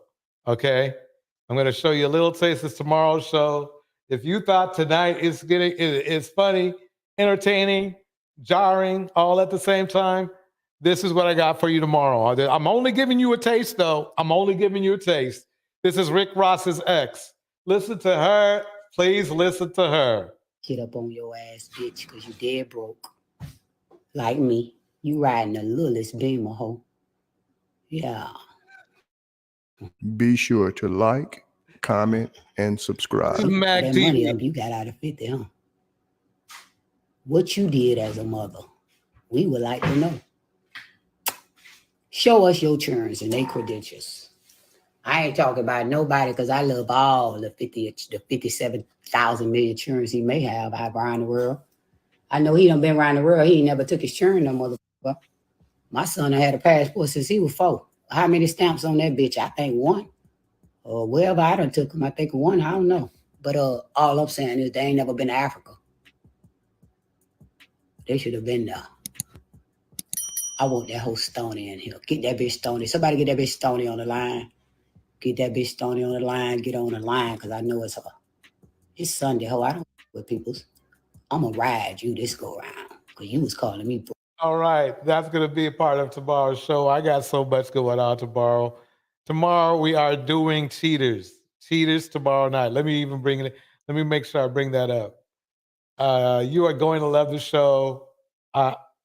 It just came. It just started popping last night. This is cheaters. Let me bring it up. Let me go over here, here, here, and here. Boom. That's what's going down, y'all. Tomorrow. I got a little bit of everybody on there. All the cheaters in the house.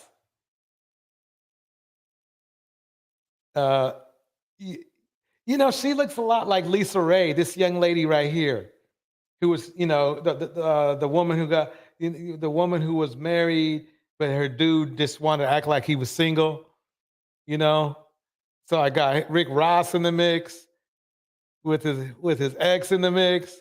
I got Kevin in the mix. I got this fool in the mix, who's been the a horrible father, in my opinion.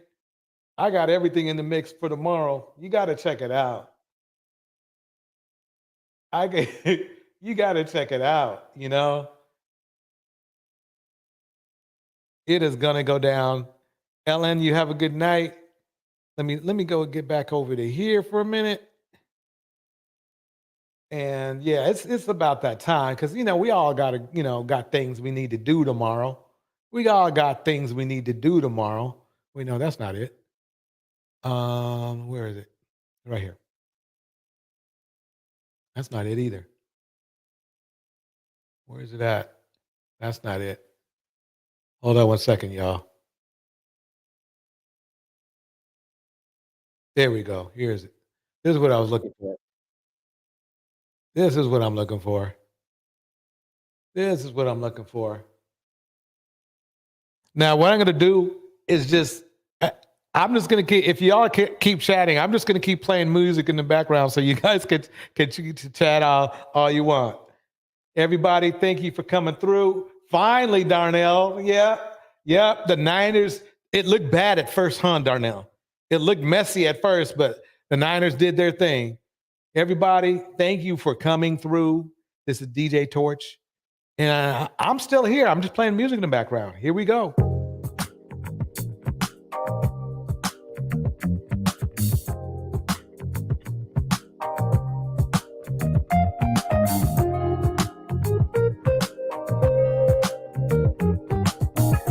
Night Bella, welcome Bella Nowhere and Night Bella Nowhere. Andy Red in the house. Cannot say what's wrong or right. Rock girl in the house. Rock girl in the house. It's not hard to fool me. RCD. Cause I'm addicted to the good life. Yeah. Lead the way. Arnell, Happy, Elliot. I follow. No need to say. Where we are heading now, babe. I follow to the edge of it all. Mystic Moon. To the edge of it all. Blessed DNC. So tell your good life. Thanks for day. Cause I'll find a better one. Yeah. Ellen Ripley. Susceptible life. Before the moment flies. New Diamond. Ooh, so tell your good life. Cause I'll find a better one. Susceptible life. Break it down, break it down. Having the lifestyle guy. It's not a problem. So, cause I know what I'm getting into. Yes. Yeah. Nothing can stop me. Cause I'm addicted to what you and I realize. I'd like to thank everyone for your super chats and support. I follow. Much appreciated. Here we go, here we go, here we go. We are heading now, babe. I follow to the edge of it all. Bridget Mouton. So tell your good lies. Cause I'll find a better one. Yeah. Susceptible life. Before the moment flies. Before it flies. So tell your good lies. Break it down, break it down, break it down, break it down. Better one. Susceptible life. Let me see if I can mix this right. Here we go.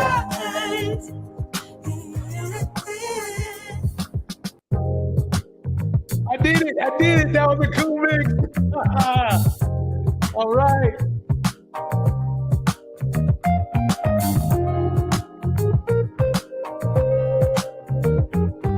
Corey, thank you for coming through. We'll be looking forward to you coming back. Yes. All right, that would be Corey. That would be amazing if you could hop on. Plenty of room on the piano. Cause I'm addicted to the good life. Everybody give Corey a good night. Lead the way. I follow. No need to say. Have a good evening as well. Where we are heading now, babe, I follow to the edge of it all. Break it down, break it down, break it down. To the edge of it all. So tell your good night. Night, Sandy Ray. 'Cause I'll find a better one. Yeah. Susceptible now. Before the moment flies. Ooh. Break it down, break it down. So tell your good night. All right, everybody. 'Cause I'll find a better one. Everyone have a good night.